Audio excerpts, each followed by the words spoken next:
ورحمۃ اللہ وبرکاتہ۔ الحمد للہ وکفا وسلام علی حبیبہ المصطفیٰ، اما بعد فاعوذ باللہ من الشیطان الرجیم، بسم اللہ الرحمن الرحیم۔ مثل الذین ينفقون اموالهم فی سبیل اللہ کمثل حبۃ انبتت 7 سنابل فی کل سنبلۃ 100 حبۃ واللہ یضاعف لمن یشاء واللہ واسع علیم۔ صدق اللہ مولانا العظیم۔ بارگاہ رسالت معاب صلی اللہ تعالی علیہ وسلم میں درود پاک کا ہدیہ پیش کریں۔ اللہم صلی علی سیدنا و مولانا محمد معدن الجود والکرم وآلہ واصحابہ الکرام وابنہ الکریم وبارک وسلم صلاة دائمة سرمدا ابدا۔ عزیزان گرامی وقار، اسلامی تاریخ کے خلافت کے دور کا یہ تیسرا مرحلہ ہے جب سیدنا عمر ابن خطاب رضی اللہ تعالیٰ عنہ کی شہادت ہو چکی تھی، اور یہ ایسا مرحلہ ہے کہ سیدنا عمر فاروق رضی اللہ تعالیٰ عنہ کی شہادت کے بعد ایک بہت بڑی ذمہ داری امت پر عائد ہو چکی تھی، کیونکہ اسلام کی سرحدیں کافی دور تک جا چکی تھیں۔ جیسے کہ فتوحات اسلامیہ میں نے عرض کیا ہے، ملک شام، ایران، یمن، مصر، فلسطین، یہ سارے علاقے دائرہ اسلام میں آ چکے تھے، حتیٰ کہ آذربائیجان تک کا علاقہ۔ دور فاروقی میں اسلام وہاں تک پہنچ چکا تھا، اور صحابہ اکرام رضوان اللہ تعالیٰ علیہ مجمعین نے وہاں تبلیغ اسلام شروع فرمائی اور پرچم اسلام لہرایا۔ اب 10 سال خلافت کے امور پر فائز رہنے کے بعد جب سیدنا عمر فاروق رضی اللہ تعالیٰ عنہ شہید ہوئے تو اب خلافت کا مسئلہ آتا ہے، کیونکہ سب سے اہم مسئلہ خلیفہ کا چننا، اپنے امیر کو مقرر کرنا، اور سارے لوگ اس سے راضی رہیں، یہ بہت اہم مسئلہ ہوتا ہے۔ تو سیدنا عمر فاروق رضی اللہ تعالیٰ عنہ کو جو مسجد میں مارا تھا ظالم ابو لولو فیروز مجوسی، وہ تو خودکشی کر کے ختم ہو گیا، لیکن 3 دن تک سیدنا عمر فاروق رضی اللہ تعالیٰ عنہ باحیات تھے۔ ان 3 دنوں کے اندر آپ نے کافی نصیحتیں کی، وصیتیں فرمائی۔ ان میں سے ایک وصیت یہ بھی تھی کہ آپ نے ایک شورا قائم کی تھی 6 صحابہ کی۔ اب خلیفہ کا انتخاب سب سے پہلے کیسے ہوا آپ کو میں بتاتا ہوں۔ اس سے قبل 2 خلیفہ عام مسلمانوں کی رائے سے متفق سب تھے، اس بات پر خلیفہ کا انتخاب ہوا، جیسے حضرت ابو بکر صدیق رضی اللہ تعالیٰ عنہ کا ہوا، اور حضرت عمر فاروق رضی اللہ تعالیٰ عنہ کا بھی۔ تمام صحابہ اس وقت جتنے موجود تھے، مہاجرین انصار، سب کا اتفاق تھا۔ یہ اور بات ہے کہ حضرت عمر فاروق کے متعلق حضرت ابو بکر صدیق رضی اللہ تعالیٰ عنہ نے پہلے سے اعلان کر دیا تھا۔ اب حضرت عمر کی شہادت کے بعد، بلکہ حضرت عمر نے اپنی شہادت سے پہلے 6 بڑے صحابہ جو 10 مبشرہ میں سے ہیں، جو رسول اللہ کے نہایت قریبی صحابہ تھے، ان کو طلب فرمایا۔ ان میں حضرت طلحہ ہیں، حضرت زبیر ہیں، حضرت سعد بن ابی وقاص ہیں، حضرت عبد الرحمن بن عوف ہیں، اور پھر حضرت عثمان غنی اور حضرت علی ابن ابی طالب کرم اللہ وجہہ الکریم۔ یہ 6 صحابہ 10 مبشرہ میں سے ہیں۔ ان کے متعلق رسول اللہ صلی اللہ علیہ وسلم نے دنیا میں ہی جنت کی بشارت دی ہے، اور یہ معزز تھے، سابقین اولین میں سے تھے، یعنی سب سے پہلے اسلام لانے والوں میں سے تھے۔ حضرت عمر فاروق رضی اللہ تعالیٰ عنہ نے ان 6 سے کہا کہ تم سب اتفاق رائے سے مسلمانوں کے لیے امیر کا انتخاب کر لینا، کسی خلیفہ کا انتخاب کر لینا، اور زیادہ دن تک مسلمانوں کو الجھن کا شکار ہونے نہ دینا۔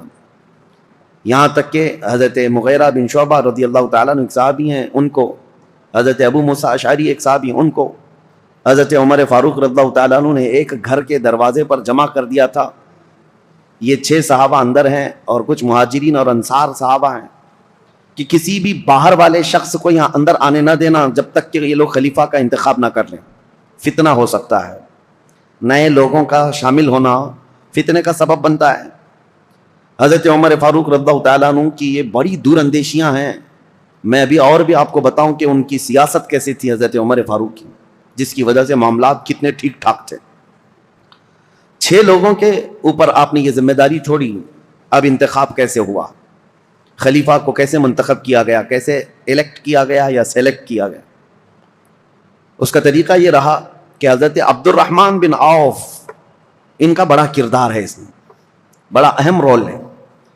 یہ پہلے مدینہ طیبہ میں مہاجرین اور انصار صحابہ کے پاس قریب جا کر کے ان کی رائے لیتے تھے، تم بتاؤ تمہاری رائے کیا ہے، تم بتاؤ تمہاری رائے کیا ہے، رسول اللہ صلی اللہ علیہ وسلم کے اصحاب میں سب سے افضل اب کون ہے اور کس کو خلیفہ ہونا چاہیے؟ تو اکثر مہاجرین اور انصار حضرت عثمان غنی کے بارے میں کہتے تھے کہ حضرت عثمان بن عفان کو ہونا چاہیے، کیونکہ وہ داماد رسول بھی ہیں اور اسلام پر ان کا بڑا احسان ہے امت پر، اور بڑے فیاض ہیں، سخی ہیں، اس اعتبار سے۔ اب اس کے بعد سب کی رائے لے کر کے حضرت عبد الرحمن بن عوف آئے اور پھر حضرت عمر فاروق کا انتقال ہو گیا۔ پھر یہ 6 لوگ بیٹھے ہیں تو عبد الرحمن بن عوف کھڑے ہوئے، کہا میری تو خواہش نہیں ہے خلیفہ بننے کی۔ حضرت عمر نے 6 لوگوں کا نام دیا تھا کہ 6 میں سے کوئی بھی ایک منتخب کر، میری تو خواہش نہیں ہے خلیفہ بننے کی۔ تو ان کی بات پر حضرت سعد بن ابی وقاص کھڑے ہوئے، کہا میری بھی خواہش نہیں ہے خلیفہ بننے کی۔ 2 تو نکل گئے۔ اس کے بعد حضرت عبد الرحمن بن عوف نے کہا یہ تعداد کو اور کم کرنا چاہیے۔ حضرت زبیر سے پوچھا آپ کی کیا خواہش ہے؟ کہا کہ میں اپنے لیے نہیں، حضرت علی کے لیے میں اپنے آپ کو ترجیح دیتا ہوں۔ سجیسٹ کیا کہ میری طرف سے حضرت علی کرم اللہ وجہ الکریم۔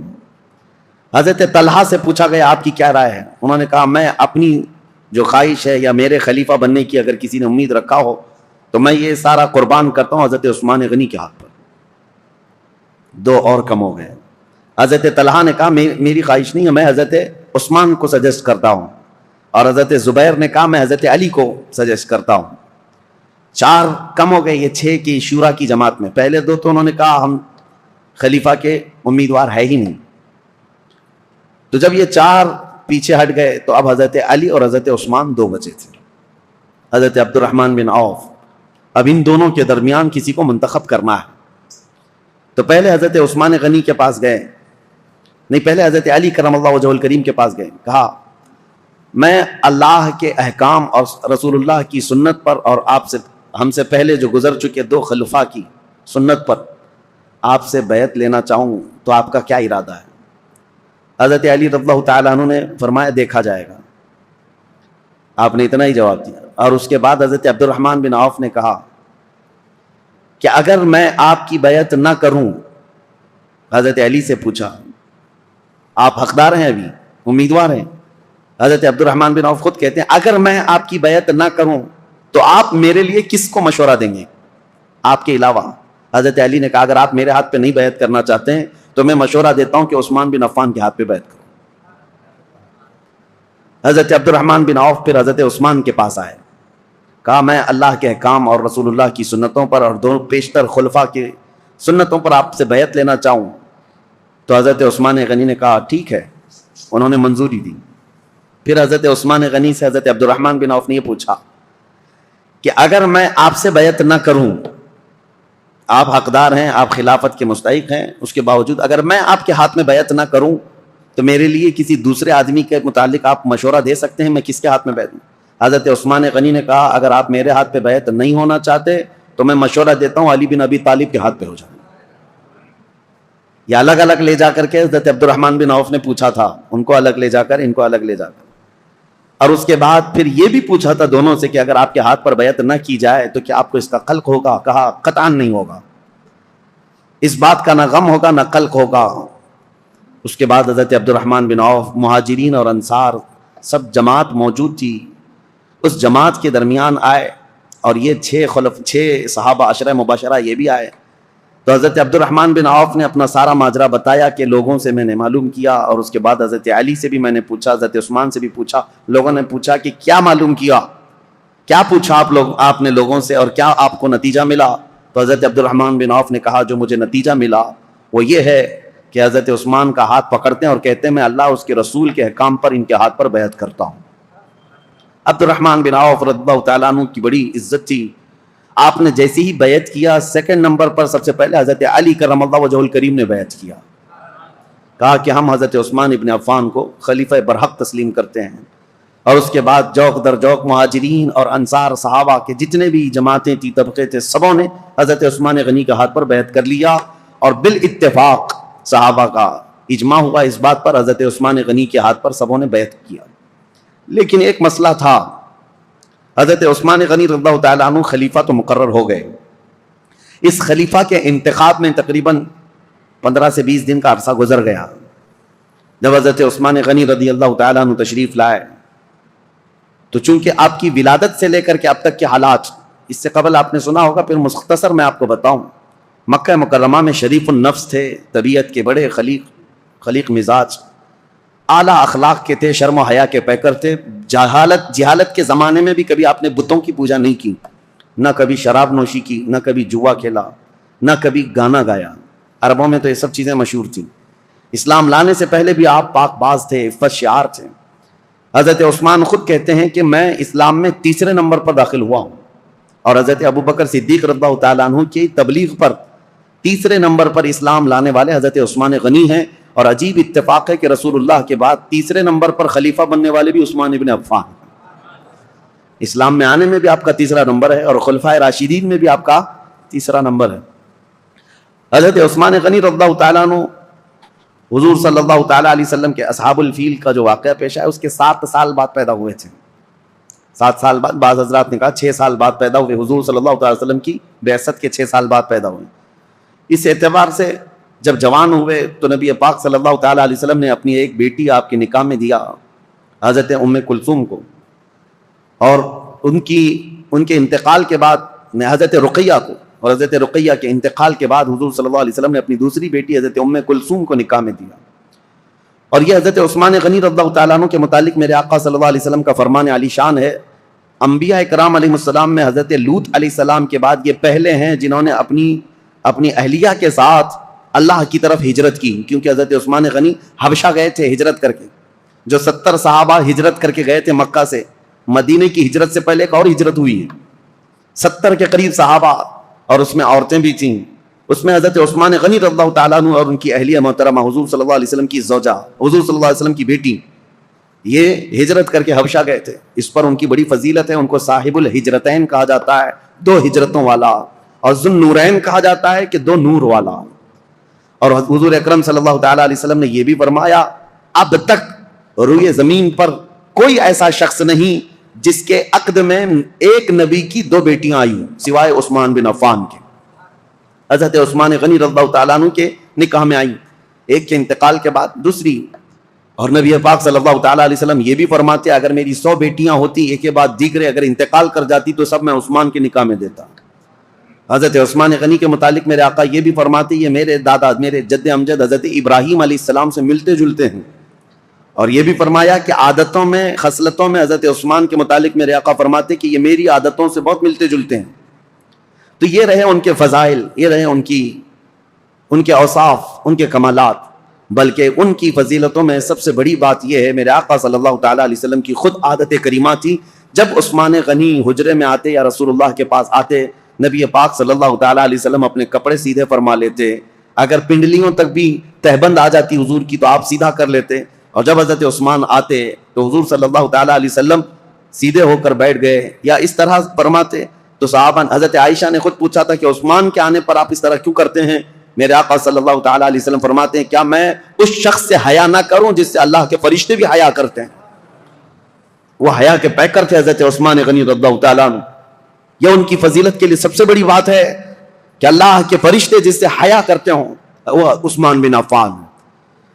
اب خلافت کا دور شروع ہوا لیکن ان کی قربانیاں بھی بہت ہیں. رسول اللہ صلی اللہ علیہ وسلم کے دور میں ان کے خلافت کا دور بیان کرنے سے پہلے یہ بات بھی ضروری ہے کہ ان کا جو احسان ہے وہ بھلایا نہیں جا سکتا. حضرت عثمان غنی کو اللہ تعالیٰ نے بے پناہ مال سے نوازا تھا. وہ تنہا خلیفہ ایسے ہیں جنہوں نے بیت المال سے پوری زندگی میں 1 روپیہ بھی خرچہ نہیں کیا اپنے لیے، ورنہ دوسرے خلفاء کا وظیفہ مقرر تھا. حضرت ابوبکر کا بھی تھا، حضرت عمر کا بھی تھا، تنخواہ مقرر تھی بیت المال سے. حضرت عثمان نے کوئی تنخواہ نہیں لی پوری زندگی بھر، بلکہ ان کا مال اتنا تھا کہ رسول پاک صلی اللہ تعالیٰ علیہ وسلم جیش العسرہ کے وقت، ایک جنگ میں جانے کے وقت ترغیب دے رہے تھے مسلمانوں کو کہ کوئی مال اللہ کی راہ میں خرچ کرے. تب حضرت عثمان غنی آئے تھے اور کہا تھا میری طرف سے 100 اونٹ اور ساز و سامان کے ساتھ. حضور صلی اللہ علیہ وسلم نے دوبارہ ترغیب دیا تو حضرت عثمان پھر کھڑے ہوئے کہا میری طرف سے 200 اونٹ اور ساز و سامان. تیسری مرتبہ حضور نے فرمایا تو حضرت عثمان کھڑے ہوئے کہا 300 اونٹ میری طرف سے اور ساز و سامان. نبی پاک صلی اللہ تعالیٰ علیہ وسلم کھڑے ہوئے اور پھر حضرت عثمان غنی 1000 دینار، 40 دینار پر زکوٰۃ واجب ہوتی ہے، 7.5 تولہ سونے کے برابر 40 دینار ہوتے ہیں. 1000 دینار حضرت عثمان غنی جھولیوں میں بھر کر رسول پاک صلی اللہ علیہ وسلم کے پاس لا کر نظر کر دیا. حضور صلی اللہ تعالیٰ علیہ وسلم ان کے لائے ہوئے دینار کو الٹ پلٹ کرتے تھے اور منبر پر کھڑے ہو کر فرماتے آج کے بعد سے عثمان کو کوئی عمل نقصان نہیں دے سکتا, ان پر جنت واجب ہو چکی ہے. حضرت عثمان غنی کی یہ قربانیاں میرے عزیزو, یہ آسان لگتا ہے, 100 اونٹ 200 اونٹ 300 اونٹ, اس زمانے میں بھی اونٹ کی قیمت جو ہے آج کی مشہور کار کے برابر تھی. اس وقت کی سواریاں ہیں, وہ جس کے پاس ایک اونٹ ہے یہ سمجھ لے کہ وہ بڑا امیر شخص ہوا کرتا تھا. اونٹ کی سواری مہنگی سواریوں میں سے ہوتی تھی, اور 100 اونٹ نظر کر دینا, بلکہ 300 اونٹ ایک جنگ میں نظر کر دینا. ایک تاریخ داں ہیں, مورخ ہیں, انہوں نے اس زمانے کے کیلکولیشن کے اعتبار سے اس وقت کی جو بھی اماؤنٹ انہوں نے دی تھی حضرت عثمان غنی نے, اس کو کمپیئر کر کے بتایا ہے کہ اس دور میں حضرت عثمان غنی کا دیا ہوا دان, دیا ہوا صدقہ, قیمت اور اس کی مالیت اگر کمپیئر کی جائے تو اس زمانے کے 1 ارب 20 کروڑ روپیہ بنتے ہیں. 116 کروڑ یا 120 کروڑ کے برابر وہ رقم ہوتی ہے جو آپ نے ایک بار میں دیا ہے. کون ہے جو اتنی خطیر اتنی بڑی رقم میرے مصطفیٰ کریم صلی اللہ علیہ وسلم کے ایک فرمان پر لا کر نظر کر دے. حضرت عثمان غنی رضی اللہ تعالیٰ عنہ یہ وہ شخص ہیں کہ جب مدینہ طیبہ میں تشریف لائے تو مسلمانوں کے لیے میٹھے پانی کا ایک ہی کنواں تھا, وہ یہودی کے قبضے میں تھا اور وہ پیسوں سے بیچتا تھا. حضرت عثمان غنی رضی اللہ تعالیٰ عنہ نے حضور صلی اللہ علیہ وسلم کے اس فرمان پر کہ کون ہے جو یہ کنواں مسلمانوں کے لیے خریدے تو اس کے لیے جنت واجب ہے, یہ جنت کی نہر اس کے لیے, اپنے مال خاص سے اس کنویں کو خریدا حضرت عثمان غنی نے اور ہمیشہ کے لیے وقف کیا. بیر روما وہ کنواں آج بھی مدینے میں ہے اور پانی سے لبالب بھرا بھی ہے. مدینے والوں کے لیے پانی کا سب سے پہلے انتظام کرنے والے عثمان بن عفان ہیں. ان کے علاوہ مدینے کی تجارت کا جو سامان ہوا کرتا بازار میں, یہودی پورے مارکیٹ پر قبضہ کیے ہوئے رہتے تھے, باہر سے آتے تجارت کرتے اور پیسہ بہت زیادہ لے کر جاتے. حضرت عثمان غنی نے پورے بازار کو کیپچر کر لیا تھا. یہودی تجارت کے قافلے کو مدینہ آنے سے پہلے ہی روک لیتے تھے اور پورا مال خرید لیتے تھے اور مدینہ طیبہ میں لا کر 10 گنا زیادہ قیمتوں پر وہ مال بیچتے تھے. حضرت عثمان غنی اس طرح تجارت کے قافلے خود ہی 2 منزلیں پہلے ہی جا کر کے پورا قافلہ خریدنے لگ گئے. خرید کر کے مدینے آتے اور یہودی پوچھتے عثمان یہ مال ہمارے ہاتھ بیچ دو. حضرت عثمان نے پوچھا ایک بار کتنا تم بڑھا کر کے دو گے؟ یہودیوں نے کہا کہ جتنے میں آپ خریدا ہے اس کا ڈبل لے لو. آپ نے کہا نہیں اتنے کم فائدے میں نہیں بیچوں گا. یہودی نے کہا 2 گنا زیادہ, یعنی ٹرپل, 100 کا ہے تو 300 لے لو. حضرت عثمان نے کہا اتنا بھی نہیں. یہودی بڑھاتے گئے, کہا 5 گنا زیادہ میں دے دو. حضرت عثمان نے کہا اتنے میں بھی نہیں بیچوں گا. یہاں تک کہ بات کرتے کرتے یہودیوں نے 10 گنا تک بڑھا دیا کہ اتنے میں مال بیچ دو, 100 میں خریدا ہے تو 1000 میں دے دو. اس سے زیادہ چیلنج کرتے ہیں ہم کہ تم سے یہ مال کوئی نہیں خرید سکے گا, نفع میں ہو بیچ دو. حضرت عثمان نے کہا نہ, مجھے اس سے زیادہ نفع چاہیے, اگر خرید سکتے ہو تو بتاؤ. یہودی عاجز آ گئے, 10 گنا زیادہ میں خریدنے پر بھی وہ نہیں دے رہے ہیں. دوسرے دن سب جب چلے گئے کہا کہ ہم نہیں خریدیں گے تمہارے مال کو. حضرت عثمان غنی مدینہ طیبہ میں ایک میدان میں وہ پورا غلہ اناج اور قافلے کا تجارت کا سامان سب اتارتے ہیں. اہل مدینہ کو آواز دیتے ہیں جس کو جو ضرورت ہے, جتنی ضرورت ہے وہ اس مال سے لے جا سکتا ہے. انفاق فی سبیل اللہ, جتنوں کو ضرورت تھی سبوں نے مال لے لیا. یہودی آئے اور پوچھا کہ کیا عثمان تم نے مال بیچ دیا؟ کہا ہاں. کتنے نفع میں؟ کہا میرے رب کے ہاتھ میں 70 گنا زیادہ نفع میں بیچ دیا. کیونکہ اللہ تعالیٰ نے فرمایا ہے کہ جو اللہ رب العزت کی راہ میں ایک خرچ کرے اللہ تعالیٰ اس کو 70 گنا زیادہ عطا کرتا ہے. میں نے بہت بڑا سودا کیا جو تمہاری حیثیت نہیں ہے دینے کی. یہ عثمان ابن عفان ہیں. اب آئیں, یہ خصائل اور یہ اوصاف حمیدہ ان کے سنانے بہت ضروری تھے. اس کی وجہ کیا ہے کہ بعد میں آنے والے حالات اس پر آپ کی نظر ہونی چاہیے کہ حضرت عثمان غنی کا تذکرہ ہو رہا ہے تو ایک عام آدمی کا ذکر نہیں ہو رہا ہے. ان کے اپنے کمالات ہیں, ان کی خصلتیں ہیں, ان کی بہت ساری ان کی اسپیشلٹی, یہ سب چیزیں معلوم ہونی چاہیے. اب آگے چلتے ہم دور عثمانی پر. حضرت عثمان غنی رضی اللہ تعالیٰ عنہ جیسے ہی خلافت کے منبر پر کھڑے ہوئے آپ کے لیے بڑے چیلنجز تھے. پہلا خطبہ آپ نے جو دیا وہ خطبہ یہ تھا کہ آپ نے اللہ اس کے رسول کے احکامات کی تعلیم اور تلقین کی اور اللہ سے ڈرایا لوگوں کو. اس کے بعد بول نہ سکے, کپ کپی آئی جسم میں اور کہا کہ اے لوگوں, کسی بھی آدمی کے لیے پہلی مرتبہ گھوڑے پر سوار ہونا بہت مشکل ہوتا ہے. پہلی مرتبہ گھوڑے پر سوار ہونا بہت مشکل ہوتا ہے اور وہ سواری نہیں کر پاتا. مجھے تم سبوں نے اس خلافت کے بوجھ پر یا خلافت کے تخت پر سوار کر دیا ہے. اور رہی بات خطبہ دینے کی، میرے پورے خاندان میں کوئی خطیب نہیں ہے. جیسی جیسی ذمہ داریاں آئیں گی میں خطبہ دے دوں گا. آج کے لیے اتنا ہی کافی ہے. اللہ کے فرائض پر عمل کرو، رسول اللہ کی سنتوں پر چلو. یہ کہہ کر کے آپ اتر آئے. اب دیکھیں چیلنجز کیا کیا تھے آپ کے زمانے میں جن سے آپ کو فیس کرنا تھا. سب سے پہلا دن تھا خلافت کا، تبھی آپ کے متعلق یہ بات آئی کہ حضرت عمر کے ایک بیٹے تھے عبید اللہ. حضرت عمر ابن خطاب فاروق اعظم کے بیٹے عبید اللہ. ہوا یہ تھا کہ حضرت عمر کو جس نے شہید کیا وہ ابو لولو فیروز مجوسی، وہ تو خود تلوار سے اپنے آپ کو مار کر مر گیا، خودکشی کیا. لیکن حضرت عبید اللہ کو یہ شک تھا کہ اس کے ساتھ اور بھی لوگ تھے، تو دو لوگوں کو انہوں نے پکڑ لیا جو دو باہر سے آئے ہوئے تھے، اور اس شک میں حضرت عبید اللہ نے وہ دونوں کو بھی قتل کر ڈالا کہ میرے باپ کے قاتل ہیں یہ. حضرت عمر کے قتل میں منصوبوں میں یہ شریک تھے، کیونکہ اس دن فجر کی نماز کی پہلی صف میں وہ دو لوگ بھی موجود تھے. حضرت عبید اللہ نے قتل کر دیا دونوں. لیکن یہ مقدمہ حضرت عثمان کے پاس آیا کہ عبید اللہ نے جن کو قتل کیا وہ صرف شک کی بنیاد پر، حضرت عمر کے وہ قاتل نہیں ہیں. اب وہ دونوں کے خاندان کے لوگ بھی موجود تھے. سبوں نے کہا ان کا حضرت عمر کے قتل سے کوئی لینا دینا نہیں، لیکن ان کو عمر بن خطاب کے بیٹے نے قتل کر دیا ہے. حضرت عثمان نے ان کو طلب کیا عبید اللہ کو. وہ حضرت عبید اللہ کو کھڑا کیا گیا، فیصلہ کیا کرنا ہے. صحابہ اکرام سے آپ مشورہ لیتے رہے کہ ان کے متعلق کیا کیا جائے. انہوں نے دو لوگوں کا قتل کیا ہے، تو صحابہ نے کہا قتل کا قصاص قتل ہے، قصاص لینا ہوگا. دو کو انہوں نے مارا ہے، بدلے میں ان کو جان دینی پڑے گی. حضرت عثمان غنی نے کہا دیکھو وہ دونوں خاندان کے لوگ جن کے دو مرد تم نے قتل کیے اس کے بدلے میں اب تمہارا قتل ہوگا. لیکن کچھ صحابہ آئے اور کہا عثمان ابن عفان سے، کہا یہ کیسی بات ہے کہ ابھی ابھی خلیفہ برحق عمر ابن خطاب کا انتقال ہوا، ان کے گھر والوں کے لیے بڑا صدمہ ہے کہ وہ بھی قتل ہوئے ہیں، شہید ہوئے ہیں، اور آج ہم ان کے بیٹے کو قتل کر رہے ہیں قصاص میں. حضرت عثمان طبیعت کے بڑے نرم مزاج ہیں، پہلے خلیفہ سے بالکل برعکس، یعنی حضرت عمر کے سے مزاج میں ان کا مزاج زمین آسمان کا فرق ہے. حضرت عثمان غنی رضی اللہ تعالیٰ عنہ نے وہ دونوں مقتول جو تھے قتل ہوئے تھے ان کے خاندان والوں سے کہا کہ اگر تم بدلے میں قصاص میں جان کے بدلے کوئی اور چیز طلب کرنا چاہو تو بتاؤ. انہوں نے کہا ہمیں مال کی ضرورت ہے. حضرت عثمان نے جتنا انہوں نے طلب کیا تھا اس کا 10 گنا بڑھا کر کے اپنے جیب خاص سے وہ دونوں کے قتل کی دیت ادا کر دی. خون بہا اس کو کہا جاتا تھا، اور قتل کے بدلے میں یہ فدیہ دے کر کے ان کو آزاد کر ان کو رخصت کر دیا. اس طرح حضرت عبید اللہ بن عمر کو بھی انہوں نے بچا لیا. یہ پہلا مقدمہ تھا جو حضرت عثمان ابن عفان کی خلافت کے دور میں پیش آیا. لیکن اس مقدمے کا چرچا سب جگہ پھیلا کہ آپ کا یہ عدل تھا کہ حضرت عثمان غنی رضی اللہ تعالیٰ عنہ نے مقتولین کے گھر بھی بھاری بھرکم معاوضہ پہنچایا اور حضرت عمر ابن خطاب کے گھرانے کو بھی بچا لیا. یہ حالات زیادہ دن تک نہیں چلے. بہرحال اب مجھے یہ بتانا ضروری ہے کہ حضرت عثمان ابن عفان رضی اللہ تعالیٰ عنہ طبیعت کے نرم مزاج تھے. جب آپ خلافت پر بیٹھے تھے اس وقت تو آپ کی عمر 70 سال کے قریب تھی.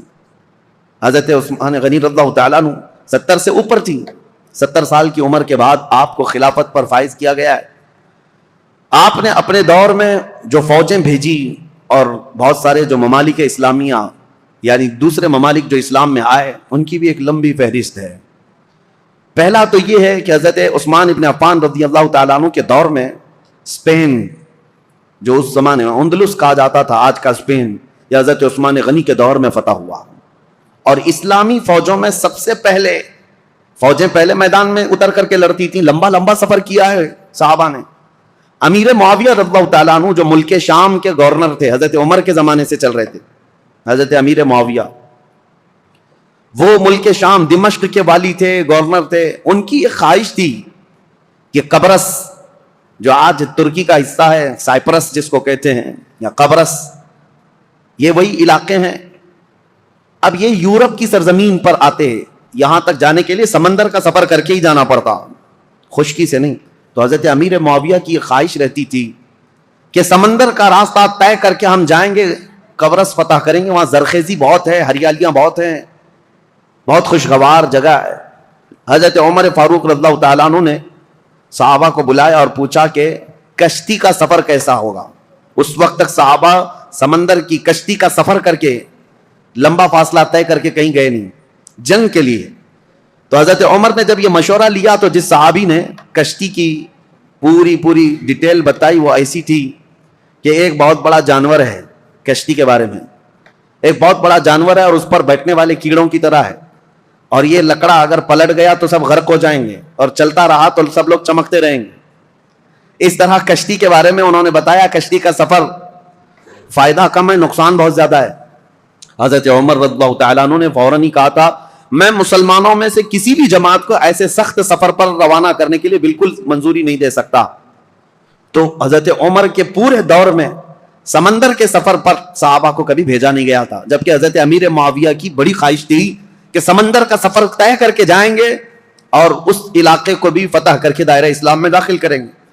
ان کو اجازت کبھی نہیں ملی. اب حضرت عثمان کا دور آیا تو چونکہ حضرت امیر معاویہ حضرت عثمان غنی رضی اللہ تعالیٰ عنہ کے رشتہ داروں میں سے بھی ہیں, اور ایک بڑا الزام حضرت عثمان غنی پر یہی ہے کہ وہ رشتہ داروں کا بہت خیال کرتے تھے اور ان کو بہت زیادہ نوازتے تھے. یہ بات حقیقت ہے کہ حضرت عثمان غنی اپنے رشتہ داروں کے لیے بہت نرمی رکھتے اور اپنے مال سے بہت زیادہ ان کی مدد کیا کرتے تھے.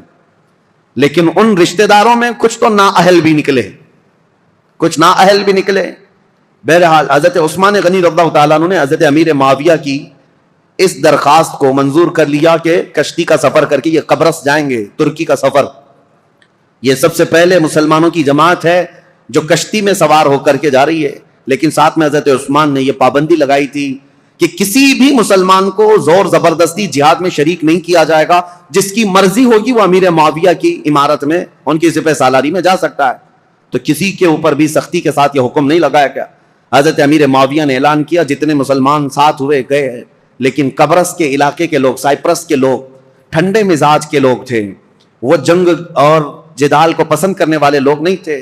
انہوں نے بغیر جنگ کے اپنا سارا علاقہ حضرت امیر معاویہ کے حوالے کر دیا. قبرص, سائپرس, یہ ترکی کے جو علاقے ہیں یہ فتح ہوئے اور وہاں پرچم اسلام لہرانے لگا, اور اس زمانے سے لے کر آج تک پرچم اسلام لہرا رہا ہے. سمندر کے باہر اسلامی فوجیں جو پہنچیں سمندر کو کراس کر کے, یہ حضرت عثمان غنی کے دور میں ہوا. اب یہاں سے قبرص پر جیسے ہی مسلمان آئے, اس کے بعد پھر کوئی علاقہ بچا نہیں, وہاں سے تبرستان, پھر اس کے بعد جرجان, رشیا میں پہنچ گئے. رشیا کے وہ علاقے جو آج ازبکستان وغیرہ کہے جاتے ہیں, اس زمانے میں یہ سمرقند, بخارا, نیشاپور کے نام سے تھے. اب مسلمان فوجیں وہاں تک بھی پہنچ گئیں. سمرقند, بخارا, نیشاپور, یہ سب علاقے فتح ہوتے ہوتے رشیا جو آج کے دور کا رشیا ہے, اس کے بیچوں بیچ مسلمان پہنچ چکے تھے دور عثمان ابن عفان میں. میرے عزیزو, مجھے عجیب حیرت ہوتی ہے پڑھ کر کے مسلمانوں کی کوئی سرحد نہیں تھی, وہ نکلتے چلے جاتے تھے. صحراؤں کو عبور کیا, جنگلوں کو پار کیا, سمندروں کو, سب چیزیں انہوں نے پھلانگ دیں اور اسلام کو کہاں سے کہاں لے آئے. ایک خطہ یہ تھا جو یورپ کی سرزمین پر گئے, ایک خطہ ایشیا کوچک یا پھر رشیا کی طرف جس کو کہیں, اس طرف نکلا صحابہ کا. اب تیسرا ایک طبقہ ہے صحابہ کا جو بہت اہم کردار ادا کیا حضرت عثمان غنی کے زمانے میں. حضرت عثمان ابن عفان رضی اللہ تعالیٰ عنہ کے زمانے میں ایک صحابی حضرت عبداللہ بن عبید, ان کو سپہ سالاری تھی اور یہ اپنی جماعت لے کر کے سب سے پہلے سارے علاقے پھلانتے ہوئے, عبداللہ بن ابی سرح جو مصر میں آئے تھے, یہاں سے انہوں نے سب سے پہلے جو داخلہ کیا وہ افریقہ کے جنگلات میں اور بربر قوم کے سامنے اسلام کو لے کر پہنچ گئے. اب وہ تاریخ اگر میں آپ کو بتاؤں, بربر قوم کون ہے؟ بربر یہ لفظ ہی مشہور ہو گیا, جب کبھی کوئی بہت زیادہ سختی کرتا ہے تو اس کو کہتے ہیں ظلم و بربریت. ظلم اور بربریت یہ لفظ جو ہے نا مترادف ہے, ہم مانا ہے, ایک ہی معنی کا ہے. یہ جنگلوں میں رہنے والی ایک ایسی قوم جو کپڑے بھی نہیں پہنتی تھی اور انسان خور, آدم خور, انسانوں کا گوشت بھی کھا جانے والی قوم, اور ان کی زبان نہیں, نہ ادھر کبھی انسانوں میں ان کا آنا جانا ہے. وہ جنگلات میں رہنے والی قوم, اور ذرا برابر ان کے دل میں رحم نہیں, جس چیز کو دیکھیں مار ڈالیں, بہت سختی کے ساتھ مار ڈالیں. اور نہ ہی کوئی تہذیب، کوئی سلیقہ، نہ کوئی اخلاق. عام سی زندگی گزارتے، جانوروں کی طرح رہتے. بلکہ ان کے ہاں مردوں اور عورتوں کا اختلاط ایسے ہی ہوتا تھا جیسے جانوروں کا ہوتا ہے. یہ بربر قوم افریقہ کے جنگلات میں رہنے والی، اس قوم کے پاس بھولے بھٹکے اگر کوئی انسان پہنچ بھی جاتا تو ان کا لقمہ بن جاتا تھا. شام میں اس کا کباب بننے والا ہوتا، وہ اس کو بھون کر کھا جاتے تھے. اس سخت ترین قوم کے پاس جانا ایک بہت بڑا چیلنج تھا. رسول پاک صلی اللہ تعالی علیہ وسلم کے عظیم ترین صحابہ جو چٹانوں کے پاس بھی جمے رہ گئے، سمندروں کو بھی انہوں نے پھلانگ دیا، وہ انسانوں کی ایک جماعت سے کیسے پیچھے ہٹتے، وہاں پر بھی پہنچ گئے. افریقہ کی اس بربر قوم کے پاس پہنچے. اب آپ کو میں بتاؤں، وہ بربر قوم جو آدم خور تھی، انسانوں کو کھاتی، ظلم ان کا بہت انتہا کو رہتا، وہ اچانک دائرہ اسلام میں آئے، میرے مصطفیٰ کریم صلی اللہ علیہ وسلم کے سچے غلاموں میں شامل ہوئے. کیسے یہ انقلاب آ سکتا ہے؟ کبھی آپ سوچیں. ہم نے بہت تحقیق کی کہ ایک نئی قوم کے پاس جانے کے لیے ان کی زبان تو کم سے کم معلوم ہونی چاہیے، ان کو تبلیغ کس زبان میں کریں. اور عربوں کا حال یہ ہے کہ وہ اپنی عربی چھوڑ کر دوسری زبان بولنا ہی نہیں چاہتے. آج تک آپ جا کر کے دیکھیں، انگلش میں بولنے کو وہ عیب سمجھتے ہیں. آتی ہے انگلش، سمجھتے ہیں، لیکن انگلش بولنا نہیں چاہتے. کہتے ہیں نہیں، ہماری زبان عربی ہے، باقی سب گونگے ہیں. عرب کو آج بھی اپنی زبان پر وہ فخر ہے، وہ دوسری زبانوں کو کچھ بھی اپنے ہاں آنے نہیں دیتے. اس بربر قوم کے پاس جو زبان تک نہیں جانتی، صحابہ دین اسلام لے کر کیسے گئے؟ ہم نے معلوم کیا تو اس بربر قوم کو انہوں نے زبان سے نصیحتیں نہیں کی، بلکہ صرف اخلاق رسول سے ان کو اسلام کی طرف مائل کیا ہے. صرف میرے آقا صلی اللہ تعالی علیہ وسلم کی خوشبوئیں تھیں جو اس افریقہ کے جنگلات میں رہنے والی قوم کو بھی اسلام کا گرویدہ بنایا. یہ دور عثمانی میں افریقہ میں اسلام داخل ہو چکا، افریقہ کے علاقے فتح ہوتے گئے، اور اس کے بعد ایک دو نہیں، آج کے بر اعظم افریقہ، جو افریقہ کا کانٹیننٹل جس کو کہتے ہیں پورا علاقہ، اس کے کئی ممالک ایسے ہیں جو حضرت عثمان غنی رضی اللہ تعالیٰ عنہ کے دور میں پرچم اسلام سے لہراتے رہے تو آج تک وہ اسلام میں ہیں. افریقہ کی سرزمین تک اسلام پہنچ گیا. اب یہاں سے افریقہ میں نے 3 علاقے بتائے، ایک ترکی کی طرف قبرص، اور ایک رشیا کی طرف سمرقند، بخارا، نیشاپور، اور تیسرا افریقہ کی سرزمین تک اسلام کو پہنچانے والی جماعتیں حضرت عثمان ابن عفان کے دور کی تھیں. اور سب سے پہلے سمندری سفر طے کر کے جانے والی جماعت بھی حضرت عثمان غنی رضی اللہ تعالیٰ عنہ کے دور کی تھی. خلافت کے کل 12 سال آپ کو ملے. حضرت عثمان غنی رضی اللہ تعالیٰ عنہ خلافت کے کل 12 سال تھے. ان 12 سالوں میں شروع کے 6 سال نہایت ہی اعلیٰ تھے، سب امن و امان اور سب جگہ اتنے مال کی فراوانی تھی. حضرت عثمان غنی کا دور اتنا خوشحال تھا کہ جو مال غنیمت ملتا، حضرت عثمان غنی جو اس میں تقسیم کرتے تو ایک ایک آدمی کو اس زمانے میں 1-1 لاکھ درہم ملتے تھے. 1-1 لاکھ درہم، جس کی وجہ سے کچھ لوگوں میں نکما پن آ گیا. جب مال زیادہ آتا ہے تو کام کرنے کی اور کمانے کی عادت چھوٹنے لگتی ہے. پیسہ زیادہ آ گیا تو اب کیا کریں گے؟ عیش کریں گے. تو کچھ نوجوانوں کے اندر یہ خرابی آنے لگ گئی تھی. وہ گلیل لیتے تھے، کبوتروں کو مارتے ہیں اور کبوتر بازی کرنے لگتے، اڑاتے رہتے تھے. پیسے کا نشہ ہی کھیل کود میں لگا دیتا ہے. حضرت عثمان غنی رضی اللہ تعالیٰ عنہ نے اتنا مال تقسیم کیا تھا کہ یہ نکمے ہونے لگے. اس کے لیے باضابطہ طور پر ایک آفیسر، ایک وزیر بنایا حضرت عثمان غنی نے. اور اس سخت قسم کے وزیر، وہ صحابی رسول تھے، سب کی گلیلیں پکڑ کر انہوں نے کاٹ دی، اور جتنے کھیلتے تھے کبوتر ان سب کو قید کیا. یہ سختی کے ساتھ آپ نے کبوتر بازی کو بند کیا تھا.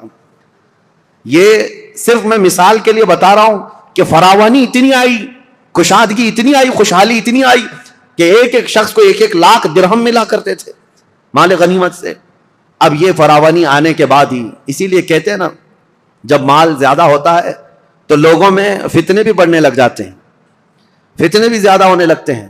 ایک بات آپ یاد رکھنا، اس مسجد کے صدر ٹرسٹی بننے کی بہت زیادہ خواہش ہوتی ہے جس مسجد کی انکم زیادہ ہوتی ہے. بہت سارے لوگوں کا یہ حال ہے. کسی غریب مسجد میں ٹرسٹی بنا اور دوسرے دن استعفیٰ دے کے بھاگا ہے گا، یہاں تو کچھ ہے ہی نہیں، بلکہ بار بار چندہ کر کر کے امام کو دینا پڑتا ہے، بار بار چندہ کر کے مسجد کو دیکھنا پڑتا ہے. غریب مسجد کا جلدی کوئی بننا نہیں چاہتا.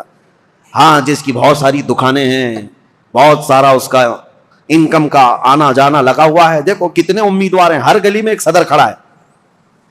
مال زیادہ ہے تو فتنے بھی زیادہ. جب مال زیادہ بڑھنے لگتا ہے تو سب کی آنکھیں بھی کھل جاتی ہیں کہ ہمیں بھی خدمت کرنے کا موقع ملے.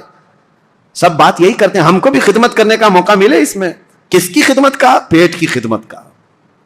یہ موقع بہت سارے لوگوں کو چاہیے ہوتا ہے. اسی لیے سیدنا ابو بکر صدیق اور حضرت عمر کے دور کا یہ حال تھا کہ وہ بیت المال میں ایک درہم بھی بچاتے نہیں تھے, بانٹ کر کے جھاڑو بھی جھاڑ دیتے تھے. یہاں مال رہے گا تو فتنہ نہ ہونے پائے. اب دو چیزیں حضرت عثمان غنی رضی اللہ تعالیٰ عنہ کے دور میں آئیں اور مسلمانوں پر ایک بہت برا اثر قائم کر گئیں. ایک تو یہ تھی کہ خوشحالی بہت زیادہ آئی. اب اسلام بہت دور دور تک جا چکا ہے. ظاہر سی بات ہے, اتنی دور تک ایک خلیفہ کی نگرانی میں چل رہا اتنا بڑا خطہ. یہ ضروری تو نہیں کہ ہر اسلام میں آنے والا سب مخلص ہی ہوگا. کئی فتنے بھی تھے, کئی نئے لوگ اس میں آ رہے تھے. اب حضرت عثمان غنی رضی اللہ تعالیٰ عنہ کے دور خلافت میں جو بڑے معاملات پیش آئے اس کی طرف میں آتا ہوں. دوسرا ایک کام یہ ہو گیا تھا کہ حضرت عمر کے زمانے میں ان کی دور اندیشی دیکھیں. حضرت عمر کی, حضرت عمر نے ایک پابندی لگائی تھی. جو بڑے بڑے صحابہ تھے قریش خاندان کے, ان سب کو پابندی لگا رکھی تھی حضرت عمر نے کہ کوئی بھی مدینے کے باہر جائے گا نہیں. کیوں جانتے ہیں؟ میں پڑھ کر کے حیرت میں تھا کہ حضرت عمر نے یہ پابندی کیوں لگائی تھی. شہزادوں کو بھی پابندی تھی, بڑے صحابہ کو بھی پابندی تھی کہ باہر جائیں گے تو نئے نئے علاقے ہیں, اور رسول اللہ صلی اللہ علیہ وسلم کی رشتہ داری کا اعزاز لے کر یہ سب سر آنکھوں پر بٹھائیں گے اور ان کو اتنا چڑھائیں گے کہ خلیفہ کے خلاف بھڑکا بھی دیں گے, آپ ہی خلیفہ بن جائیں. ہر علاقے کا ایک پیر صاحب ہو جائے گا. حضرت عمر فاروق نے سب کو مدینے سے باہر جانے پر پابندی لگائی تھی کہ کوئی باہر نہیں جائیں گے. یہ ان کی دور اندیشی تھی. یہ نہیں ہے کہ مسلمانوں کا ایک خلیفہ پر متفق ہونا بہت ضروری ہے, ورنہ سب کا سب نظام درہم برہم ہو سکتا ہے. لیکن حضرت عثمان غنی نے یہ پابندی ہٹا دی تھی. اب ہوا یہ کہ جو بھی صحابی قریش خاندان سے باہر جاتے تھے, جو نئے علاقے اسلام میں آئے تھے, وہ جوک در جوک انہیں دیکھنے کے لیے آتے تھے. یہ رسول اللہ کے خاندان کے ہیں, یہ رسول پاک صلی اللہ تعالیٰ علیہ وسلم کے اہل بیت میں سے ہیں, قریش سے ہیں, اور سب ان کے پاس جمع ہوتے. وہی جو دور اندیشی حضرت عمر کے زمانے میں تھی, حضرت عثمان غنی نے یہ سب چیزیں ہٹائی, اور اس کے بعد سب یہ چیزیں پھیلنے لگیں. صحابہ جو مدینے میں رہنے والے تھے وہ باہر جانے لگے, تو صحابہ کے دلوں میں اگرچہ بات نہیں آئی, لیکن کچھ نہ کچھ جماعتیں بننی شروع ہو گئیں الگ الگ خیالات کے. حضرت عثمان غنی رضی اللہ تعالیٰ عنہ کے دور میں کچھ چیزیں ایسی آئیں جس کو آج تک یہودی اور عیسائی انگلی اٹھاتے ہیں ان کی خلافت کے دور کے متعلق. ان کو کہتے ہیں وہ کمزور خلیفہ تھے. نہیں, وہ بہت مضبوط خلیفہ تھے, لیکن مزاج کے بڑے نرم تھے. مزاج کے بڑے نرم تھے. 6 سال آپ کی خلافت کے گزرے تھے, اس کے بعد کچھ ایسے معاملات پیش آئے کہ کچھ صحابہ جو کچھ علاقے کے گورنر تھے, حضرت عثمان غنی نے ان کو معزول کر دیا. جیسے حضرت ابو ذر غفاری ملک شام میں کچھ علاقے کے گورنر تھے, آپ نے خط لکھ کر ان کو معزول کر دیا.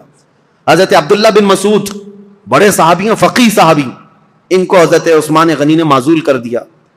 اور ان کے علاوہ حضرت ابو موسیٰ اشعری, حضرت مغیرہ بن شعبہ کوفہ کے والی تھے, ان کو آپ نے وہاں سے معزول کر دیا. یہ کبار صحابہ, بڑے بڑے صحابہ تھے. حضرت عثمان غنی نے جیسے ان کو معزول کیا, لوگوں میں ایک الگ سی بات پھیلنے لگ گئی. حضرت عثمان غنی کے متعلق لوگوں میں یہ توہمات پھیلنے لگ گئے کہ کبار صحابہ, کابر صحابہ کو انہوں نے ہٹا دیا. اور اتفاق ایسا تھا, ان صحابہ کی جگہ پر جن کو نیا گورنر بنایا گیا تھا وہ کہیں نہ کہیں سے حضرت عثمان غنی کے رشتہ دار ہو جاتے. تو یہ الزام آپ کے اوپر تھا کہ آپ نے اکابر صحابہ کو ہٹا کر اپنے گھر والوں کو سب جگہ بٹھایا. حالانکہ یہ الزام نہایت غلط ہے. حضرت عثمان غنی نے جس کو بٹھایا اس جگہ کا جو اہل تھا یا لائق تھا اسی کو بٹھایا. اور کئی لوگوں کو جو آپ نے, عبداللہ بن ابی سرح, حضرت عمرو بن عاص جنہوں نے پورا مصر فتح کیا ہے, ان کو بھی معزول کر دیا تھا حضرت عثمان نے. یہ سوال آپ سے کیا بھی گیا ہے کہ اتنے بڑے بڑے جگہوں پر آپ نے معزول کر دیا, حالات بدل جائیں گے, کیا ہوگا؟ ہر ایک کا جواب تھا, ہر ایک کا جواب تھا. اگر میں بتاؤں, حضرت مغیرہ بن شعبہ جو کوفہ کے گورنر تھے, ان کو اس لیے ہٹایا کہ حضرت عمر نے انتقال سے پہلے ہی وصیت کر دیا تھا کہ میرے بعد جو آئے مغیرہ بن شعبہ کو کوفہ کے گورنر سے برخاست کر دیا جائے. وہ حضرت عمر کی وصیت تھی. اور حضرت عبداللہ بن مسعود نہایت عمر دراز ہو چکے تھے, بوڑھے ہو چکے تھے, تو حضرت عثمان نے ان کے بڑھاپے کی وجہ سے کہ کام کاج میں دقت آئے گی معزول کیا. حضرت ابو ذر غفاری ایک ایسے صحابی ہیں کہ ان کا تو حال ایسا تھا کہ وہ کمانے ہی کے لیے کسی کو نہیں کہتے تھے, مال جمع کرنے کے قائل ہی نہیں تھے, اور بار بار لوگوں میں واز یہی کرتے تھے جو بھی مال کماتا اس کی وعید میں لمبا واز کرتے, بیان کرتے. حضرت امیر معاویہ ملک شام میں تھے, وہاں سے خط لکھا حضرت عثمان غنی کو کہ یہ ابو ذر غفاری جتنے بھی خطبے دیتے ہیں, واز کرتے ہیں, اس سے تو کوئی آدمی کمانے جانا ہی نہیں چاہتا ہے, اتنی مذمت کرتے ہیں اور خود کچھ بھی نہیں لیتے, پابند لگے کپڑے اس میں کانٹے لگا کر پہنتے ہیں, نہایت سادگی والے تھے, دنیا چاہیے ہی نہیں تھی. تو حضرت امیر معاویہ نے کہا لوگ اگر نہ کمائیں اور اس طرح اپنے معاش کی طرف فکر نہ کریں تو ہم دولت اسلام کو کیسے چلائیں, سلطنت اسلام کو.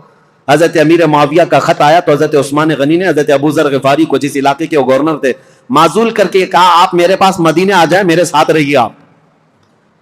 ایسا نہیں ہے کہ ان کو دشمنی میں معزول کیا, اور حضرت ابو ذر غفاری کو معزول کر کے اپنے پاس بلایا تو ایسا نہیں ہے کہ ان کے ساتھ بدسلوکی کی گئی, بلکہ حضرت ابو ذر غفاری کو حضرت عثمان نے کہا جب تک آپ مدینے میں رہیں گے آپ کی کفالت میرے ذمہ ہے, جتنا خرچہ جو کچھ بھی لگتا رہے گا وہ آپ میرے سے لیں گے. وہ حضرت ابو ذر غفاری کھڑے ہوئے کہا یہ بندہ کسی کا محتاج نہیں ہے, نہ حضرت عثمان غنی سے ایک روپیہ لیا, ایک سکہ لیا, کچھ نہیں. مدینے کے باہر ربضہ ایک علاقہ تھا, ویران جگہ تھی, وہاں کوئی نہیں رہتا تھا, تنہا پوری زندگی وہاں پر آپ نے بسر کر لی. ان کی بیوی ساتھ تھی, روایت میں موجود ہے جب ان کا انتقال ہوا تو ان کی بیوی چوراہے پر آ کر کھڑے ہو کر اعلان کرتی تھی کہ کوئی آ جائے, میرے شوہر کا انتقال ہوا, جنازہ اٹھانا ہے. جنازہ اٹھانے کے لیے وہ اعلان کرتی رہی. اس طرح کی زندگی گزار کر چلے گئے حضرت ابو ذر غفاری. تو وہ تو نہایت سادہ مزاج تھے. حضرت عثمان غنی نے ان کو اگر گورنری سے معزول کیا تھا تو صرف اس لیے, باقی ان کو کوئی اس طرح کی بدسلوکی کرنا یا ان کے ساتھ برا سلوک کرنا قطعاً مقصد نہیں تھا. اور کچھ صحابہ کے بعد حضرت عمرو بن عاص, یہ مصر کے فاتح ہیں, مصر فتح کرنے والے, ان کو کیوں آپ نے معزول کیا, اس کی وجہ یہ ہے کہ مصر کی آمدنی اچھی خاصی تھی, حضرت عمرو بن عاص اس پر توجہ نہیں دیتے تھے. حضرت عثمان غنی نے لکھ کر کے بھیجا کہ مصر کی آمدنی بڑھتی جا رہی ہے, آپ اس میں اضافہ کریں. حضرت عمرو بن عاص اس پر توجہ نہیں دیتے, تو آپ نے ان کو ہٹایا. عبداللہ بن ابی سرح ایک دوسرے وہاں پر صحابی تھے, ان کو مصر کی گورنری دی, اور حالانکہ دو علاقوں میں رہنے کی وجہ سے عمرو بن عاص اور عبداللہ بن ابی سرح کے درمیان کچھ نہ کچھ باتیں چلتی رہتی تھی. لوگ یہ کہتے تھے کہ دونوں کی بنتی نہیں, کچھ معاملات رہے ہوں گے.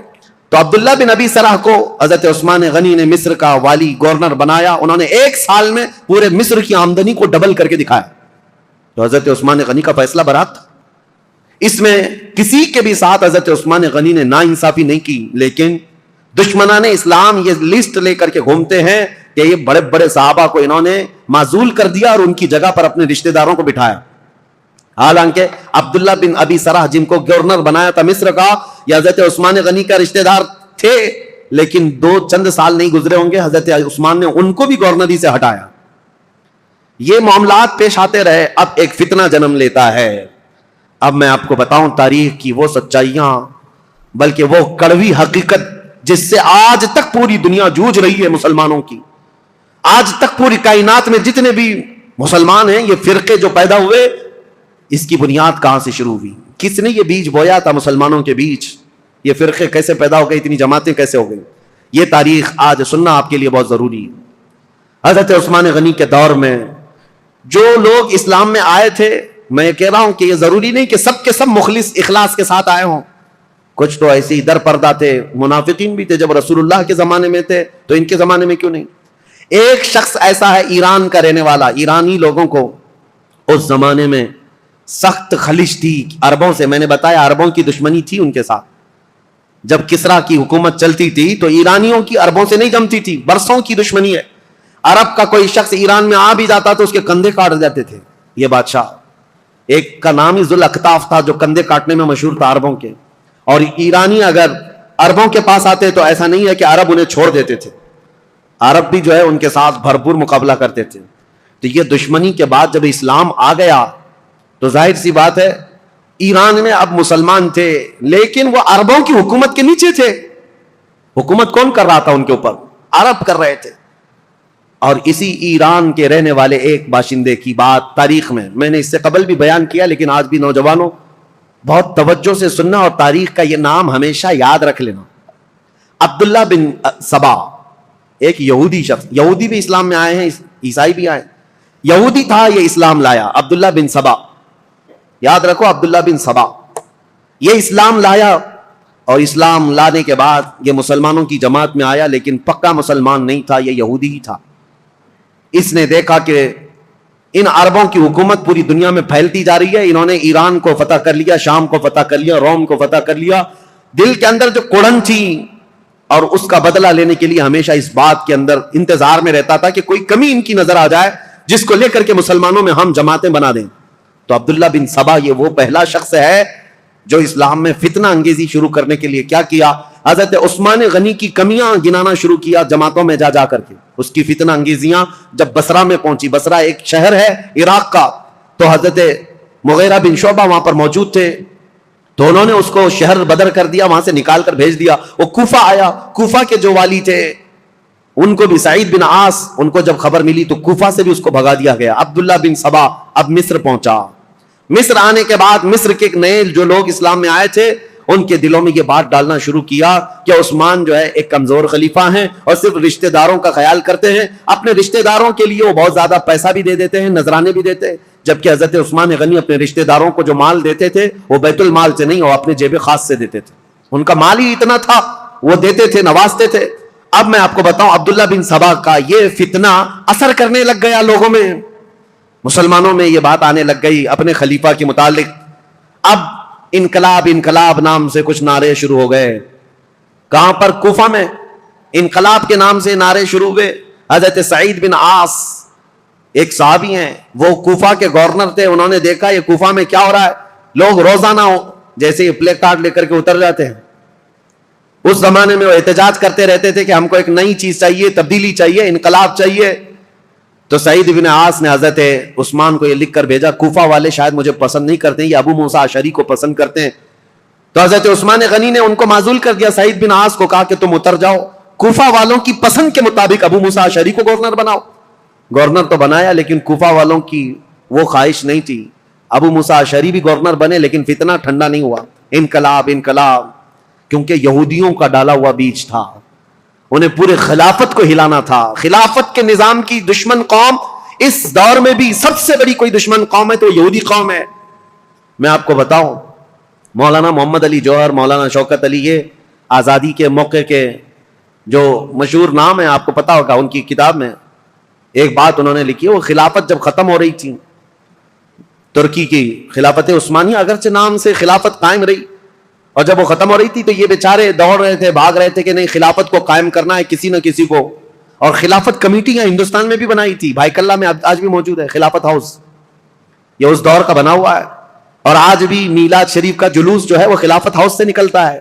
ممبئی والوں کو پتا ہے, نہیں پتا معلوم نہیں. خلافت ہاؤس آج بھی ہے بھائی کلہ میں. خلافت کو قائم کرنے کے چکر میں وہ دوڑتے رہے. کیوں؟ ان کی بتائی ہوئی ایک بات بتا رہا ہوں. یہودیوں نے کہا تھا, ایک بڑے یہودی دانشور نے ان سے کہا تھا, ہمیں مسلمانوں کی نماز سے, ان کے زکات سے, ان کی قربانیوں سے, ان کی ٹوپی داڑھی سے, ان کی مسجدوں سے کوئی بھی نفرت نہیں, کوئی مذائقہ نہیں. وہ جتنی نمازیں پڑھنا ہے سب پڑھیں, لیکن ہم چاہتے ہیں مسلمانوں میں دو باتیں کبھی نہ آئیں, ایک دو لفظ کبھی نہ آئیں.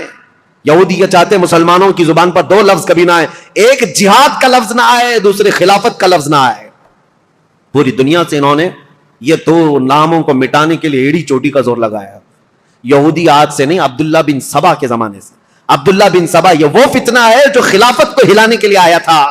پوری خلافت کو وہ مدینہ طیبہ کی ترہم برہم کرنا چاہتا تھا, اس کے لیے وہ فیلڈ بنانا شروع کیا. اور آپ کو پتا ہے اسی طرح کا یہودی تھا لارنس آف عربیہ جس کو کہتے ہیں, جس نے خلافت عثمانیہ کو ہمیشہ کے لیے اس دنیا سے ختم کیا ہے. عربوں کو اٹھایا ترکیوں کے خلاف, اور پورے عرب میں ایک ایسا فتنہ مچایا. لارنس آف عربیہ جو انگلینڈ کا باشندہ, وہ عربی اتنی اچھی بولتا تھا کہ جو اصل عرب ہے وہ نہیں بول پاتے تھے, اور عربوں میں رہ کر کے ان کے مزاج میں یہ بات ڈالا تھا کہ تم عرب اور ترکی تم پر آ کر حکومت کرتے ہیں. بغاوت ایسی کی تھی کہ ترکیوں کے خلاف عرب کی لڑائی چلی 1920 سے لے کر 1930 تک, اور ترکی عرب کا پورا علاقہ چھوڑ کر چلے گئے, اور اس کے بعد یہ سعودی عرب قائم ہوا ہے. سعودی نام ہی نہیں تھا, عرب شریف ہے, حجاز تھا, نجد تھا, اور اصل عرب یمن کہلایا جاتا تھا. سب ڈیوائیڈ ہو گئے, ترکی چلے گئے. اس ڈیوائڈیشن میں بھی سب سے بڑا رول یہودیوں کا تھا، اور یہ یہودی فتنہ حضرت عثمان غنی کے زمانے میں شروع ہوا ہے. اسی لیے تاریخ بتانا مجھے بہت ضروری ہے. عبداللہ بن سبا نے کیا کرنا شروع کیا؟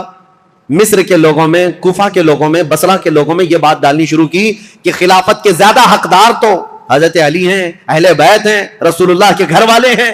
اہل بیت کی محبت کے نام پر وہ ایک ایسا فتنہ لوگوں میں شروع کیا، جبکہ اسے نہ اہل بیت سے محبت تھی نہ صحابہ سے محبت تھی. وہ تو اسلام لایا ہی تھا بظاہر دکھانے کے لیے، اصلی وہ تو یہودی تھا. لیکن اس کو کہتے ہیں سبائی فتنہ. عبداللہ بن سبا ہے تو سبائی فتنہ. اس سبائی فتنے کا اثر تو اس زمانے کے بڑے بڑے مسلمانوں میں ہو گیا تھا، تابعین میں. کچھ صحابہ بھی سوچنے لگ گئے تھے کیا ہو رہا ہے، ایسے حالات پیدا کر دیا. اب سنیے حضرت عثمان غنی رضی اللہ تعالیٰ عنہ کے دور کا آخری حصہ تھا. فتوحات اسلامیہ 6 سال تک تو چلتی رہی، لیکن آخری جو 6 سال ہیں وہ فتنوں میں ہی گئے. ایسے فتنے کہ کبھی انقلاب کے نام پر وہاں جماعت کھڑی ہو رہی، کبھی انقلاب کے نام پر یہاں، اور حتیٰ کہ یہ لوگ مطالبہ کرنا بھی شروع کر دیے کہ عثمان بن عفان کو کرسی سے ہٹایا جائے. لیکن مدینے میں جو صحابہ تھے وہ اس کے سخت خلاف تھے، کسی کو آواز اٹھانے نہیں دیتے تھے. مدینے میں جو صحابہ، اکابر صحابہ تھے، وہ جانتے تھے خلافت کو ہلانے کا مطلب ہے پورے خطہ اسلام کو ہلا دینا. پھر جو علاقے مسلمانوں کے زیر نگیں آئے ہیں وہ سب کے سب پھر واپس چلے جائیں گے. رعب و دبدبہ پورے خطوں پر ایسا قائم تھا خلیفہ وقت کا، کسی کی مجال نہیں ہوتی تھی. تو خلافت کو ہلانا مطلب اتنے بڑے خطے کو کہاں، نیشاپور، سمرقند، بخارا، قبرص، ترکی اور افریقہ کی سرزمین تک جو خلافت کا دائرہ پھیلا ہے، ایک ہی خلیفہ ہے اور ایک پلر کو ہلانے کا مطلب سمجھتے ہیں. صحابہ جو مدینے کے تھے وہ اس باریکی کو سمجھتے تھے، لیکن جو نئے آئے ہوئے تھے، جوان لوگ تھے، یہ جوش میں اڑے جا رہے تھے، اڑے جا رہے تھے. اور اس کے بعد یہ فتنہ ابھرتا ہوا یہاں تک پہنچا کہ مصر میں عبداللہ بن ابی سرح، جس کے بارے میں بتا رہا ہوں، یہ حضرت عثمان غنی رضی اللہ تعالیٰ عنہ کا رشتہ دار بھی تھا. اس کے خلاف مصر کے بہت سارے لوگوں نے شکایتیں کی کہ یہ بہت سختی کرتا ہے، ایسا ہے، فلاں ہے. بہت ساری شکایتیں آتی رہیں. حضرت عثمان غنی رضی اللہ تعالیٰ عنہ اس وقت ان شکایتوں کی طرف نظر نہیں فرماتے تھے. یہاں تک کہ ایک بار حضرت محمد بن ابو بکر، آپ سنیے حضرت عثمان غنی رضی اللہ تعالیٰ عنہ کے دور کا یہ سب سے کڑوا واقعہ ہے، بہت کڑوا واقعہ. لوگ سنتے ہیں کربلا کی شہادت اور کربلا میں ہونے والے حالات، لیکن حضرت عثمان غنی کے آخری دور کا یہ واقعہ بہت ہی دردناک ہے. حضرت محمد بن ابو بکر جو صدیق اکبر کے بیٹے ہیں، یہ اور کئی صحابہ آئے مدینہ طیبہ میں. عبداللہ بن ابی سرح نے کیا کیا تھا؟ جتنے لوگ حضرت عثمان غنی کے پاس اس کی شکایت لے کر گئے تھے، حضرت عثمان غنی نے ڈانٹ ڈپٹ لگائی تھی ایک خط میں عبداللہ بن ابی سرح کو کہ تو اس طرح سے کر رہا ہے، توبہ کر، باز آ جا، لوگوں کے حقوق پر دست درازی نہ کر. یہ سب جو ڈانٹ لگائی تھی، عبداللہ بن ابی سرح نے کیا کیا؟ جتنے لوگ مدینے گئے تھے سب کا قتل کروا دیا. جو حضرت عثمان غنی کے پاس شکایت لے کر کے گئے تھے، واپس آنے کے بعد ان کا قتل کروا دیا. یہ بڑا معاملہ تھا. اس معاملے کو لے کر صحابہ آئے مسجد نبوی شریف میں. صحابہ کے درمیان یہ باتیں ہونے لگی کہ اس عبداللہ بن ابی سرح کا کیا کیا جائے. تو حضرت علی کے پاس یہ بات آئی تو حضرت علی نے کہا بالکل یہ قتل کا، قصاص کا مقدمہ لے کر کے آئے ہیں. عبداللہ بن ابی سرح کو صرف معزول نہیں، اس کو قتل کرنا چاہیے. اتنے لوگوں کا قتل کیسے کیا؟ صرف شکایت کرنے کی بنیاد پر. اور دیگر صحابہ جو بڑے بڑے صحابہ، حضرت طلحہ، حضرت زبیر، یہ بہت سختی کے ساتھ حضرت عثمان سے بات کرنے لگے. حضرت سعد بن ابی وقاص گئے، انہوں نے بھی، حضرت عمرو بن عاص نے بھی، یہ بڑے اکابر صحابہ تھے، حضرت عثمان سے مطالبہ کرنے لگے کہ اتنے لوگوں کے قاتل کو آپ مصر کا گورنر کیسے بنا سکتے ہیں؟ حضرت عثمان غنی نے سب کی بات سنی، اور آپ کے اوپر یہ بار بار دباؤ ڈالا جاتا تھا، وہ آپ کا رشتہ دار ہے، اس کی وجہ سے آپ اسے معزول نہیں کرتے، بنو امیہ کا ہے اس لیے آپ اس کے گورنری سے نہیں ہٹاتے. حضرت عثمان غنی نے کہا سارے صحابہ کے اوپر میں چھوڑ دیتا ہوں، آپ جس کو مناسب سمجھے اس کو گورنر بنائیں، میں خط لکھ دیتا ہوں. تو جو صحابہ تھے انہوں نے حضرت محمد بن ابو بکر کو کہا کہ ان کو نیا گورنر بنایا جائے اور عبداللہ بن ابی سرح کو مصر کی گورنری سے ہٹا دیا جائے. حضرت عثمان غنی نے لیٹر دے دیا، کہا کہ جاؤ عبداللہ بن ابی سرح کو ابھی کے ابھی معزول کر دینا اور اسے ادھر بھیج دینا، اور آپ آج سے مصر کے والی اور گورنر بن جائیں. حضرت محمد بن ابو بکر جب جانے لگے تو انصار اور مہاجرین صحابہ کی ایک جماعت بھی آپ کے ساتھ جا رہی تھی کہ مصر کے حالات دیکھیں یہ امپلیمنٹ ہوتا ہے یا نہیں. اور مصر کے لوگوں کو سمجھائیں جو ابھی ابھی انقلاب نام سے اٹھے ہوئے ہیں، جن کو بلوائی کہتے ہیں، وہ کسی کے سمجھ میں بھی نہیں آتا. آج تک یہ ایجپشن ویسے ہی ہیں، ان کی کھوپڑی ہٹی رہتی ہے. یہ فرعونوں کے دور کے لوگ ہیں، فرعون ان کو ڈنڈے سے سیدھا کرتا رہا ہے. آج تک ایسی سخت قسم کی طبیعت رکھنے والے لوگ ہیں. ان کو سمجھانے کے لیے انصار اور مہاجرین صحابہ کی ایک پوری جماعت گئی. اب سنیے ہوا کیا. حضرت عثمان غنی رضی اللہ تعالیٰ عنہ کے گھر میں پلتا تھا مروان بن حکم نام سے. یہ مروان بنو امیہ کا ایک شخص ہے، حضرت عثمان غنی کے خاندان میں، رشتہ دار میں، لیکن صحیح آدمی نہیں تھا، عیاش طبیعت کا. مروان بن حکم حضرت عثمان غنی کے گھر پر رہتا تھا. یہ صحیح آدمی نہیں تھا، یہ ذہن میں رکھ لیں آپ. اس نے کیا حرکت کی، کتنی بڑی حرکت کی، پوری تاریخ میں یہ چیز موجود ہے.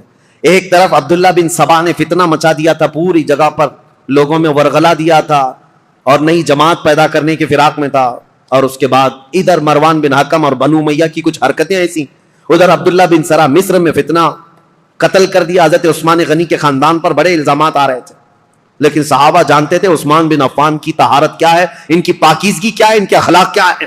اسی لیے سب سے پہلے میں نے ان کی فضیلتیں آپ کے سامنے رکھی تاکہ کسی کے ذہن میں یہ بات نہ آنے پائے حضرت عثمان غنی کیا ایسا کرتے تھے ویسا کرتے تھے. پہلے سب سے پہلے میں نے آپ کو ان کے فضائل سنائے، کسی ذہن میں شک و شبہ بھی نہ آئے. وہ رسول اللہ کے داماد ہیں، میرے آقا کے انتخاب ہیں، سابقون الاولون میں سے ہیں. حضور نے ان کے متعلق فرمایا عثمان کو اب اس کے بعد کوئی عمل نقصان نہیں پہنچا سکتا.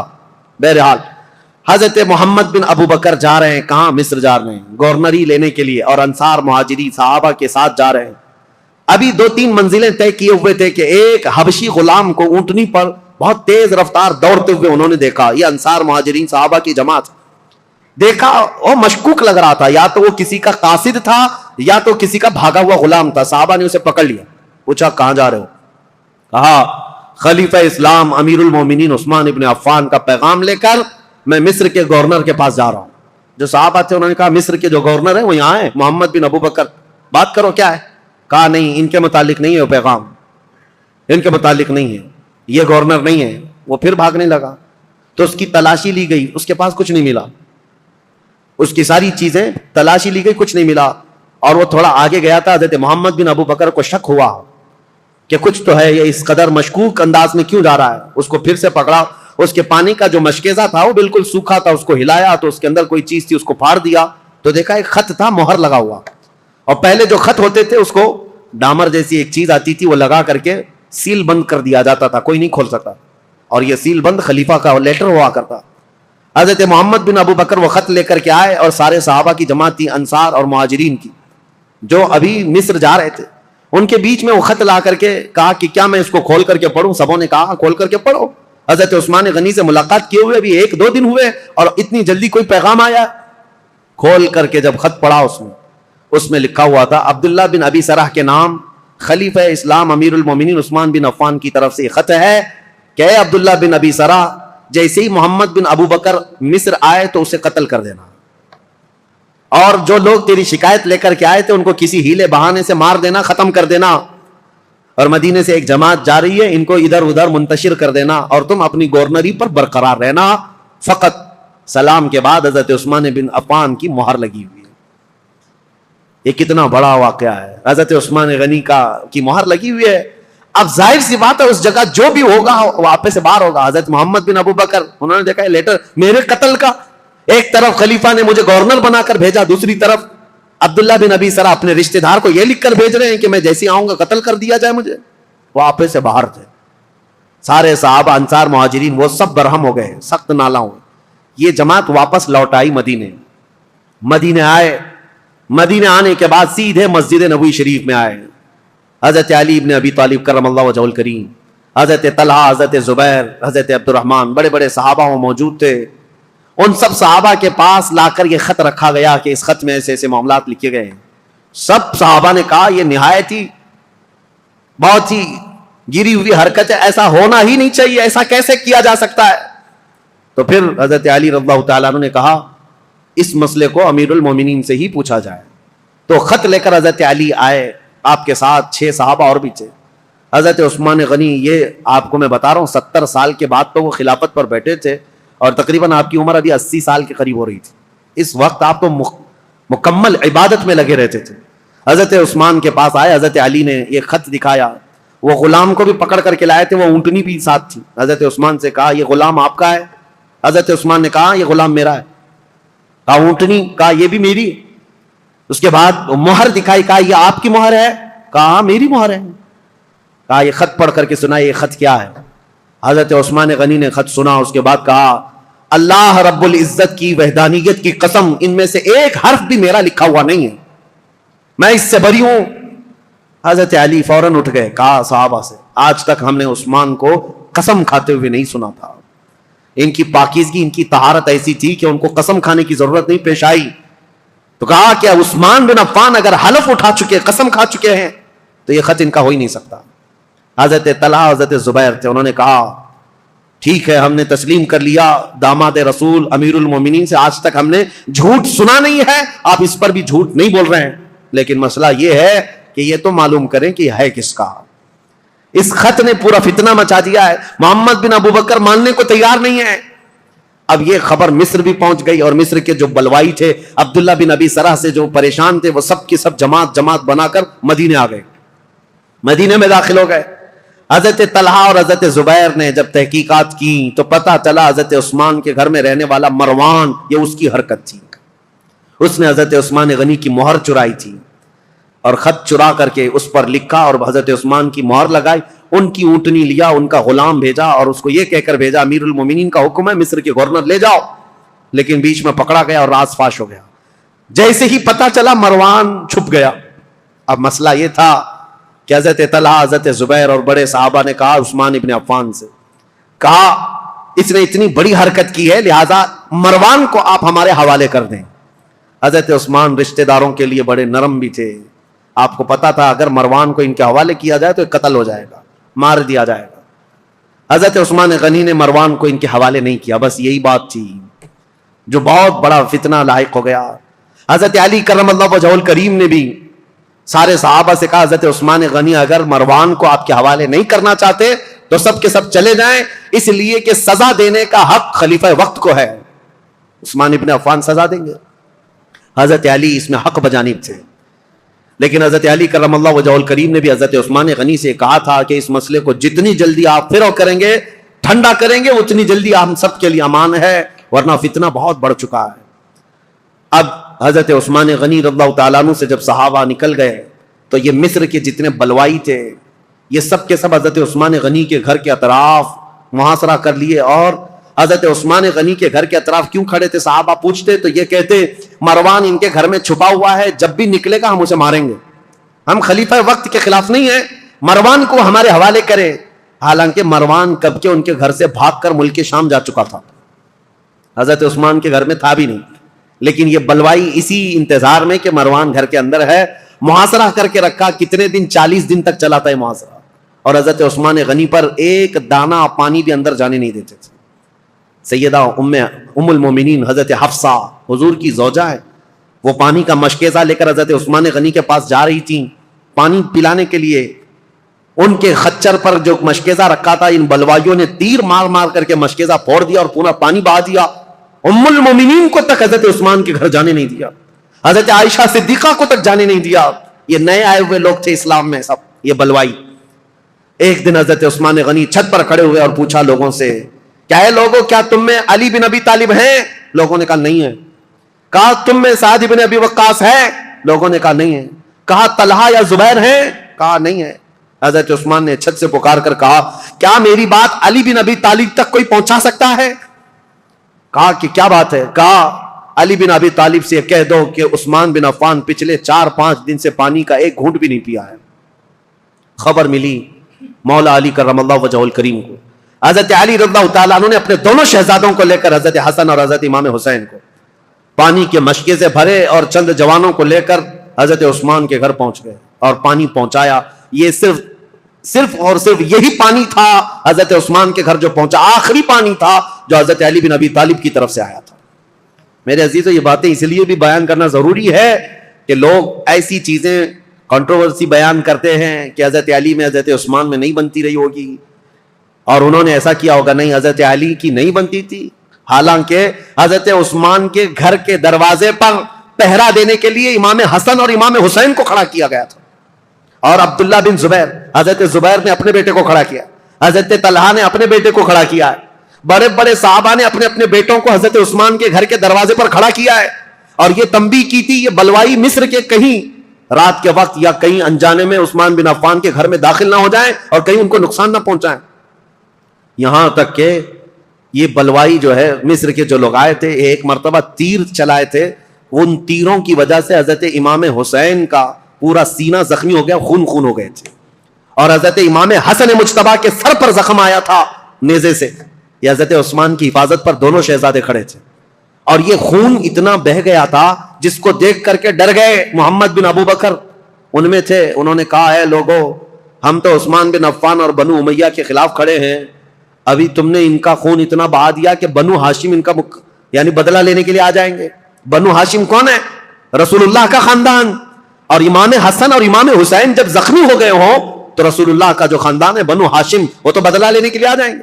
محمد بن ابو بکر نے کہا معاملہ سب الٹ جائے گا, عثمان بن عفان کو کوئی دیکھے گا ہی نہیں, حسن اور حسین جو زخمی ہوئے اس کا بدلہ لینے کے لیے قوم ہم پر ٹوٹ پڑے گی, اس لیے اس کام کو جلدی کر دو. محمد بن ابو بکر اور چند لوگ چھت پھلان کر کے حضرت عثمان غنی کے گھر کے اوپر سے اندر داخل ہوئے. اس وقت سیدنا عثمان بن عفان قرآن کی تلاوت کر رہے تھے, قرآن پڑھ رہے تھے, اور رسول کریم صلی اللہ تعالی علیہ وسلم کو ایک دن پہلے خواب میں دیکھا تھا. نبی پاک صلی اللہ تعالی علیہ وسلم کو خواب میں دیکھ کر پھوٹ کر رونے لگے حضرت عثمان. کہا یا رسول اللہ, وہ قوم جس کو میں نے بیر روما وقف کر دیا تھا جب مدینے میں کسی کے پاس پانی نہیں تھا, میں نے ان کے لیے پانی وقف کیا, آج وہ قوم مجھے پانی نہیں دے رہی. نبی پاک صلی اللہ تعالی علیہ وسلم نے حضرت عثمان سے کہا کیا ہے عثمان, تھوڑا اور برداشت کر لو, کل میرے ہاتھ سے پانی پیو. حضرت عثمان کہتے ہیں حضور کو خواب میں اتنا دیکھنے کے بعد تسلی ہو گئی. 40 دن کا محاصرہ چلا ہے حضرت عثمان کے ساتھ, 40 دن کا, وہ 40 دن روزے سے گزرے.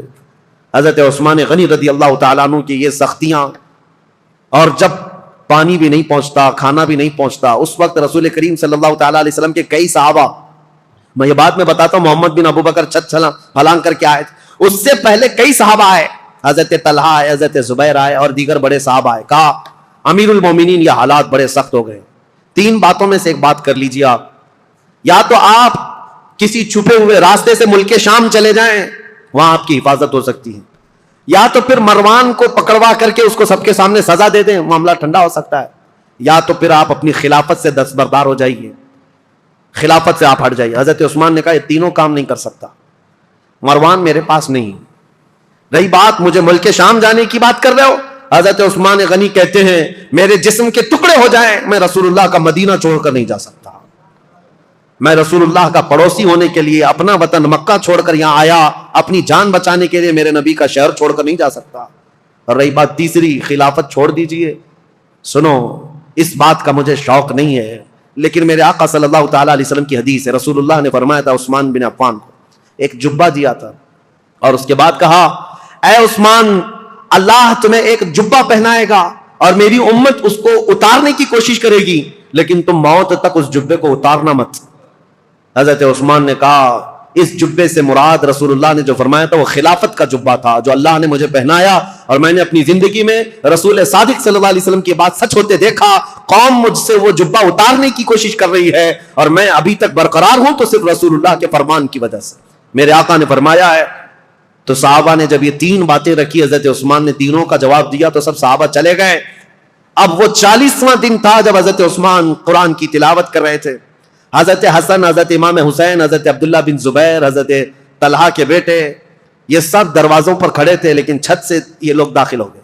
جیسے ہی آئے, محمد بن ابو بکر کون ہے؟ حضرت ابو بکر صدیق کے بیٹے. ان کے قتل کا فرمان گیا تھا نا, تو ظاہر سی بات ہے ان کو غصہ تھا. حضرت عثمان کے خط میں کس کے قتل کا تھا؟ ان کے قتل کا مسئلہ لکھا ہوا تھا. عبداللہ بن ابی سرح کو جو خط لکھا گیا تھا مروان نے, وہ محمد بن ابو بکر کے قتل کا تھا. تو محمد بن ابو بکر داخل ہوئے اور آتے ہی حضرت عثمان غنی کی داڑھی پکڑ لی. کہا عثمان بن عفان سے, امیر المومنین آپ ایسا کیسے کر سکتے ہیں, میرے ساتھ ایسا کیسے کر سکتے ہیں آپ؟ ایک طرف مجھے گورنر بنا کر بھیج رہے تھے اور دوسری طرف اس کو میرے قتل کا لیٹر بھیج رہے تھے. حضرت عثمان نے کچھ نہیں کہا. کہا اے محمد اگر تیرے باپ یہ حرکت کرتے ہوئے دیکھتے تو زندہ نہیں بچتا. وہ ڈر گئے محمد بن ابو بکر، کیونکہ حضرت ابو بکر صدیق اگر دیکھ لیتے اس بات کو.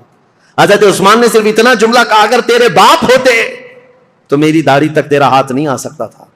تو حضرت محمد بن ابو بکر ان کے ہاتھ پر کانپنے لگ گئے، پیچھے ہو گئے، اور اس کے بعد دروازے پر جا کر زور زور سے توبہ کرنے لگے، مجھ سے کیا ہو گیا، اور گھر سے باہر نکل کر کے آئے. لیکن حضرت محمد بن ابو بکر کے ساتھ جو مصر کے 2 بلوائی آئے تھے، انہوں نے اپنے نیزے سے حضرت عثمان کے سینے پر مار کر کے ان کو شہید کیا. انا للہ و انا الیہ راجعون. سیدنا عثمان بن عفان رضی اللہ تعالیٰ عنہ کو جس وقت شہید کیا گیا، آپ کا خون نکل کر کے قرآن کے ورقوں پر پڑا تھا، اور جس آیت پر پڑا تھا وہ یہ تھی فَسَيَكْفِيكَهُمُ اللَّهُ، اللہ ان لوگوں کے لیے کافی ہو جائے گا، اللہ ان کے لیے کافی ہو جائے گا. صبغۃ اللہ ومن احسن من اللہ صبغہ، اللہ کا رنگ سب سے بھاری رنگ ہے، اس سے بہتر رنگ کس کا ہے. اس آیت پر وہ خون کے قطرے پڑے تھے. وہ قرآن پاک آج بھی ترکی میں موجود ہے، حضرت عثمان غنی کا تلاوت کرنے والا جو قرآن تھا. میرے عزیزو، یہاں شہادت عثمان بن عفان ہو گئی. اتنا قتل ہوتے ہی آپ کی جو بیوی اس وقت موجود تھی نائلہ، یہ چھت پر کھڑی ہو گئی اور چیخ کر کے لوگوں کو خبر دینے لگی امیر المومنین قتل ہو گئے، امیر المومنین قتل ہو گئے. آواز سن کر کے صحابہ تیزی سے دوڑنے لگ گئے. مسجد نبوی کے آس پاس سب صحابہ جمع ہونے لگے. حضرت علی کرم اللہ وجہہ الکریم کی بات پھر میں بتاؤں. حضرت علی باہر کہیں گئے ہوئے تھے، آپ کو خبر دی گئی تو سرپٹ دوڑاتے ہوئے گھوڑے کو اس طرح سے مدینے آئے تھے، اور آتے ساتھ سب سے پہلے حضرت علی کرم اللہ وجہہ الکریم نے حضرت عثمان کو قتل ہوتے ہوئے دیکھا تھا، مقتول پڑے ہوئے تھے. تو آتے ساتھ سب سے پہلے حضرت امام حسن کو ایک تماچا لگایا، امام حسین کے سینے میں گھونسا مارا اور کہا کیا میں تم دونوں کو عثمان بن عفان کی حفاظت کے لیے نہیں کھڑا کیا تھا؟ دونوں شہزادے رو پڑے اور کہا بابا جان، ہم نے ان کی حفاظت میں کوئی کمی نہیں کی. یہ بلوائیوں نے چھت کو پھاڑ کر کے حضرت عثمان کے گھر میں داخلہ لیا ہے، اور ہمیں اس بات کی خبر نہیں تھی. اگر انہیں ہمارے درمیان سے جانا ہوتا تو ہم کسی کو زندہ نہ چھوڑتے. حضرت علی کرم اللہ وجہہ الکریم سے دوسرے صحابہ نے کہا آپ اپنے شہزادوں کا مواخذہ نہ کریں، اس لیے کہ یہ سارے اپنی حفاظت کے کام مکمل کما حق ادا کرتے رہے. اس کے بعد حضرت محمد بن ابو بکر کو طلب کیا حضرت علی نے. حضرت علی جلال میں تھے، پوچھا محمد بن ابو بکر کہاں ہے، بلایا اور ان کو پکڑ کر کے لائے اور کہا کیسے تم داخل ہوئے؟ کہا یہ میری غلطی تھی، چھت کے اوپر سے میں داخل ہوا. کہا تم قاتل ہو عثمان بن عفان کے؟ کہا اللہ کی قسم میں عثمان بن عفان کا قاتل نہیں ہوں، میں بالکل انہیں قتل نہیں کیا. جیسے ہی میرے ہاتھ ان کی داڑھی تک گیا انہوں نے میرے باپ کا نام یاد کیا اور مجھے غیرت ایسی آئی کہ میں کھڑا نہ ہو سکا اور ان کے دروازے پر کھڑے ہو کر کے میں نے سچی توبہ کی ہے. حضرت علی کرم اللہ وجہہ الکریم نے ان کی باتیں سنی، اتنے پر کافی نہیں، ان کا ہاتھ پکڑ کر گھر میں لے گئے اور امیر المومنین عثمان بن عفان کی جو اہلیہ تھی ان کو طلب کیا، جو زوجہ تھی وہ گھر میں اندر تھی، بلایا اور کہا کیا عثمان بن عفان کے قاتل یہ ہیں؟ ان کی زوجہ نے کہا نہیں، یہ گھر میں اندر آتے ہوئے تو ان کو میں نے دیکھا ہے اور انہوں نے قتل نہیں کیا، یہ جتنی باتیں کہہ رہے ہیں وہ سچ ہے، انہوں نے داڑھی بھی پکڑی تھی، میرے شوہر نے ان سے کہا بھی تھا ابو بکر ہوتے تو یہ نہیں ہوتا، تو یہ چھوڑ کر چلے گئے تھے، یہاں تک کہ حالات کی میں شاہد ہوں کہ یہ چھوڑ کر گھر سے نکل گئے تھے، لیکن ان کے ساتھ 2 لوگ آئے تھے مصر کے رہنے والے لوگ، میں انہیں جانتی نہیں، انہیں پہچانتی نہیں، ان دونوں نے قتل کیا ہوگا. ان کے علاوہ کوئی وہاں عینی گواہ نہیں تھا، عینی شاہد نہیں تھا، آئی وٹنس نہیں تھا حضرت عثمان غنی کو قتل ہوتے ہوئے دیکھا ہو کسی نے. حضرت علی کرم اللہ وجہہ الکریم باہر آئے. یہ اسلام میں پیدا ہونے والا سب سے پہلا فتنہ تھا. حضرت سعد بن ابی وقاص نے کہا اسلام کا دروازہ فتنوں کے لیے کھول دیا گیا ہے، عثمان بن عفان کے قتل کے ساتھ اب یہ دروازہ قیامت تک نہیں بند ہو سکتا.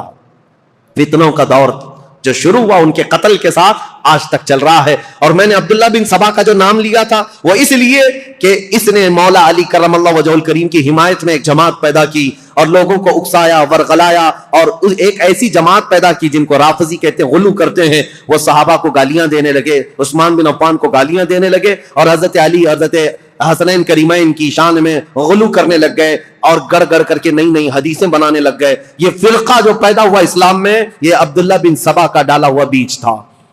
اور آج بھی اہل تشیع جو شیعہ حضرات وہ عبداللہ بن سبا کو برا بلا نہیں کہتے، بلکہ اس کا تو بہت بڑا مزار بنایا ہوا، وہ فی 3 شخص کا بہت بڑا مزار بنایا اور اس کا احترام کرتے ہیں، اس کو برا بلا کہنے بھی نہیں دیتے. لیکن تاریخ کی سچائیاں یہ ہے، اسلام میں سب سے پہلے یہ فتنہ لانے والا، مسلمانوں کو بھڑکانے والا، خلیفہ وقت کے خلاف اکسانے والا عبداللہ بن سبا تھا، اور اس کے فتنے کا اثر یہاں تک پہنچا کہ حضرت عثمان بن عفان کا قتل ہو گیا، حضرت عثمان شہید ہو گئے۔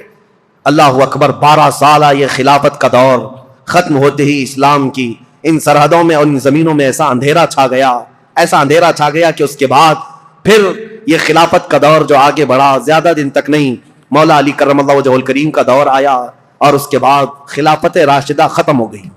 میرے آقا صلی اللہ تعالیٰ علیہ وسلم کی حدیث ہے، الخلافت بعدی 30 ثم الملوک، میرے بعد 30 سال خلافت چلے گی، اس کے بعد بادشاہ آئیں گے۔ اور اگر آپ کاؤنٹ کریں گے تو یہ چاروں خلفائے راشدین جو ہے، ان کی مدت اور ان کا زمانہ ٹوٹل 30 سال کا ہوتا ہے، وہ رسول اللہ کے فرمان کے مطابق۔ لیکن ان چاروں خلفاء میں سب سے لمبا زمانہ اگر کسی کو ملا ہے تو عثمان بن عفان کو ملا ہے۔ حضرت عثمان غنی رضی اللہ تعالیٰ عنہ کی عمر مبارک، ان کے انتقال کے وقت بعض روایتوں میں 82 ہے، بعض میں 80 ہے، بعض میں 79 ہے، بہرحال، اور ایک روایت تو 90 سال کی ملتی ہے کہ آپ کے انتقال کے وقت آپ کی عمر 90 سال کے قریب تھی۔ لمبی عمر بھی پائی اور خلافت کا دور بھی لمبا چلا۔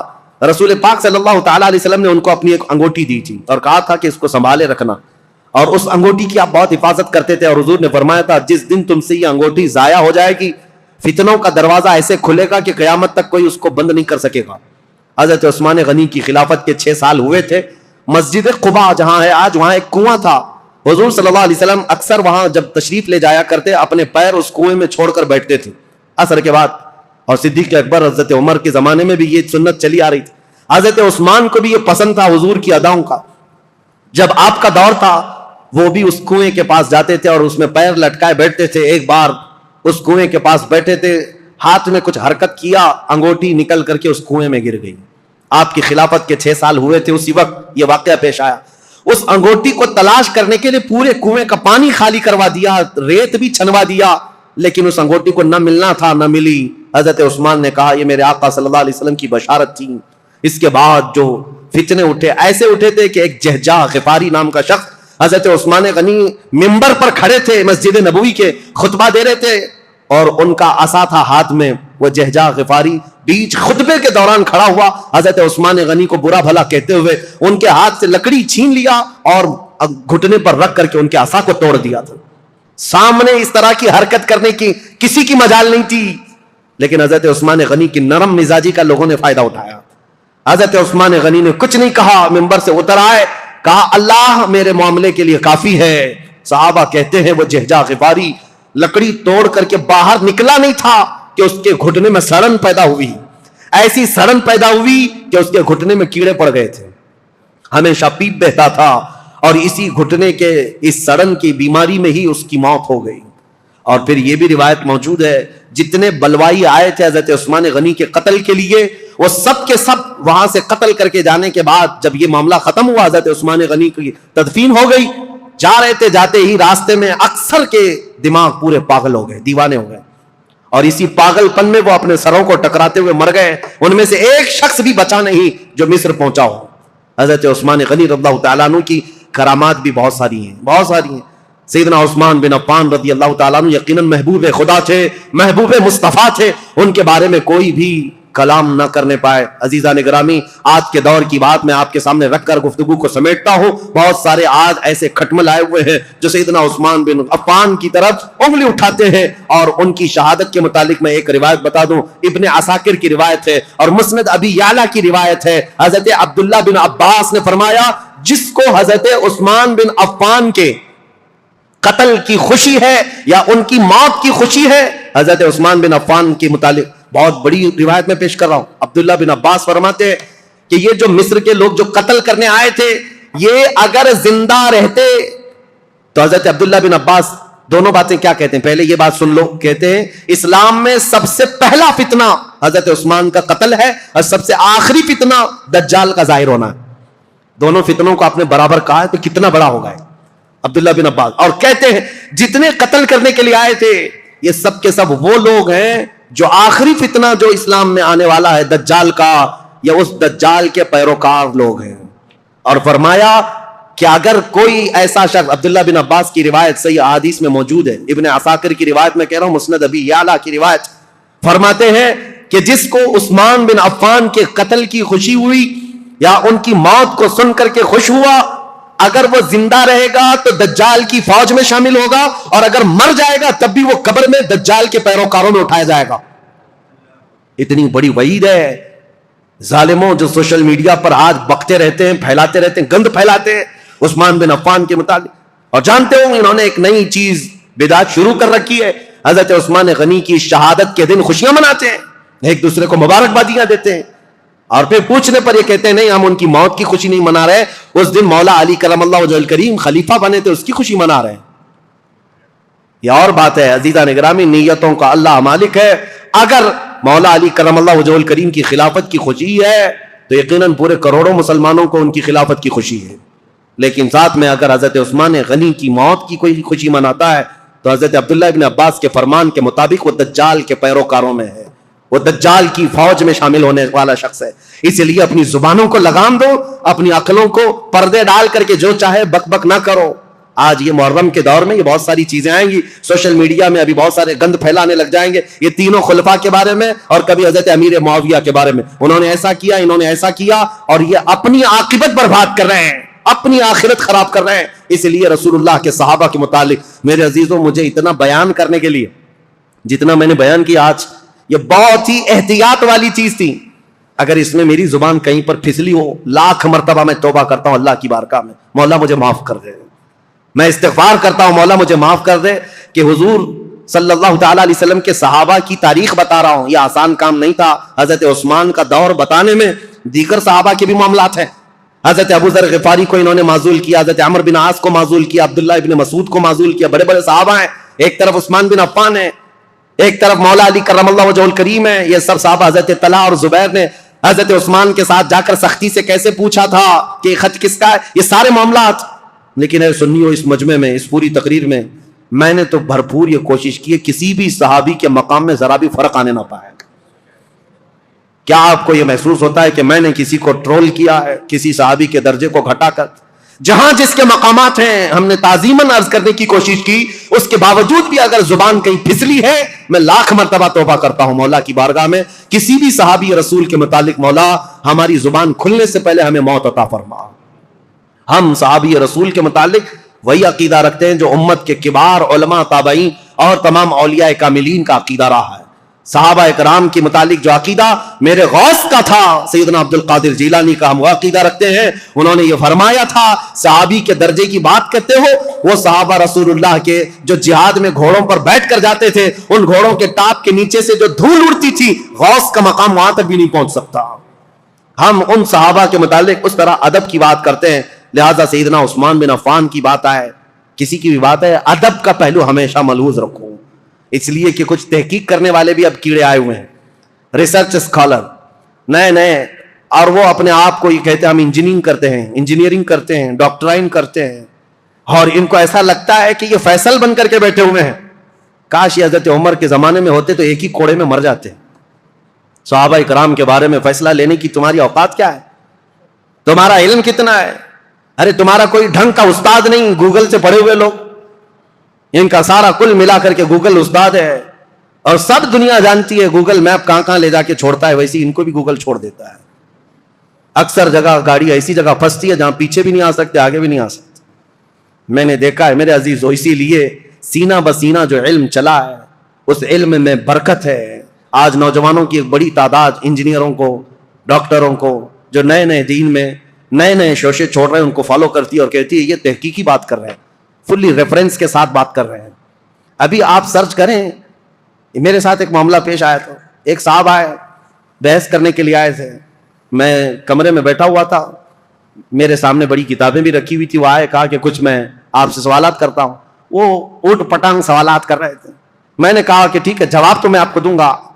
آپ کو کس سے جواب دوں؟ یہ جو کتاب رکھی ہے بخاری شریف، اگر اس سے میں جواب دوں تو مانیں گے آپ؟ انہوں نے کہا بالکل مانوں گا، میں بالکل مانوں گا، اس پر ایمان ہے.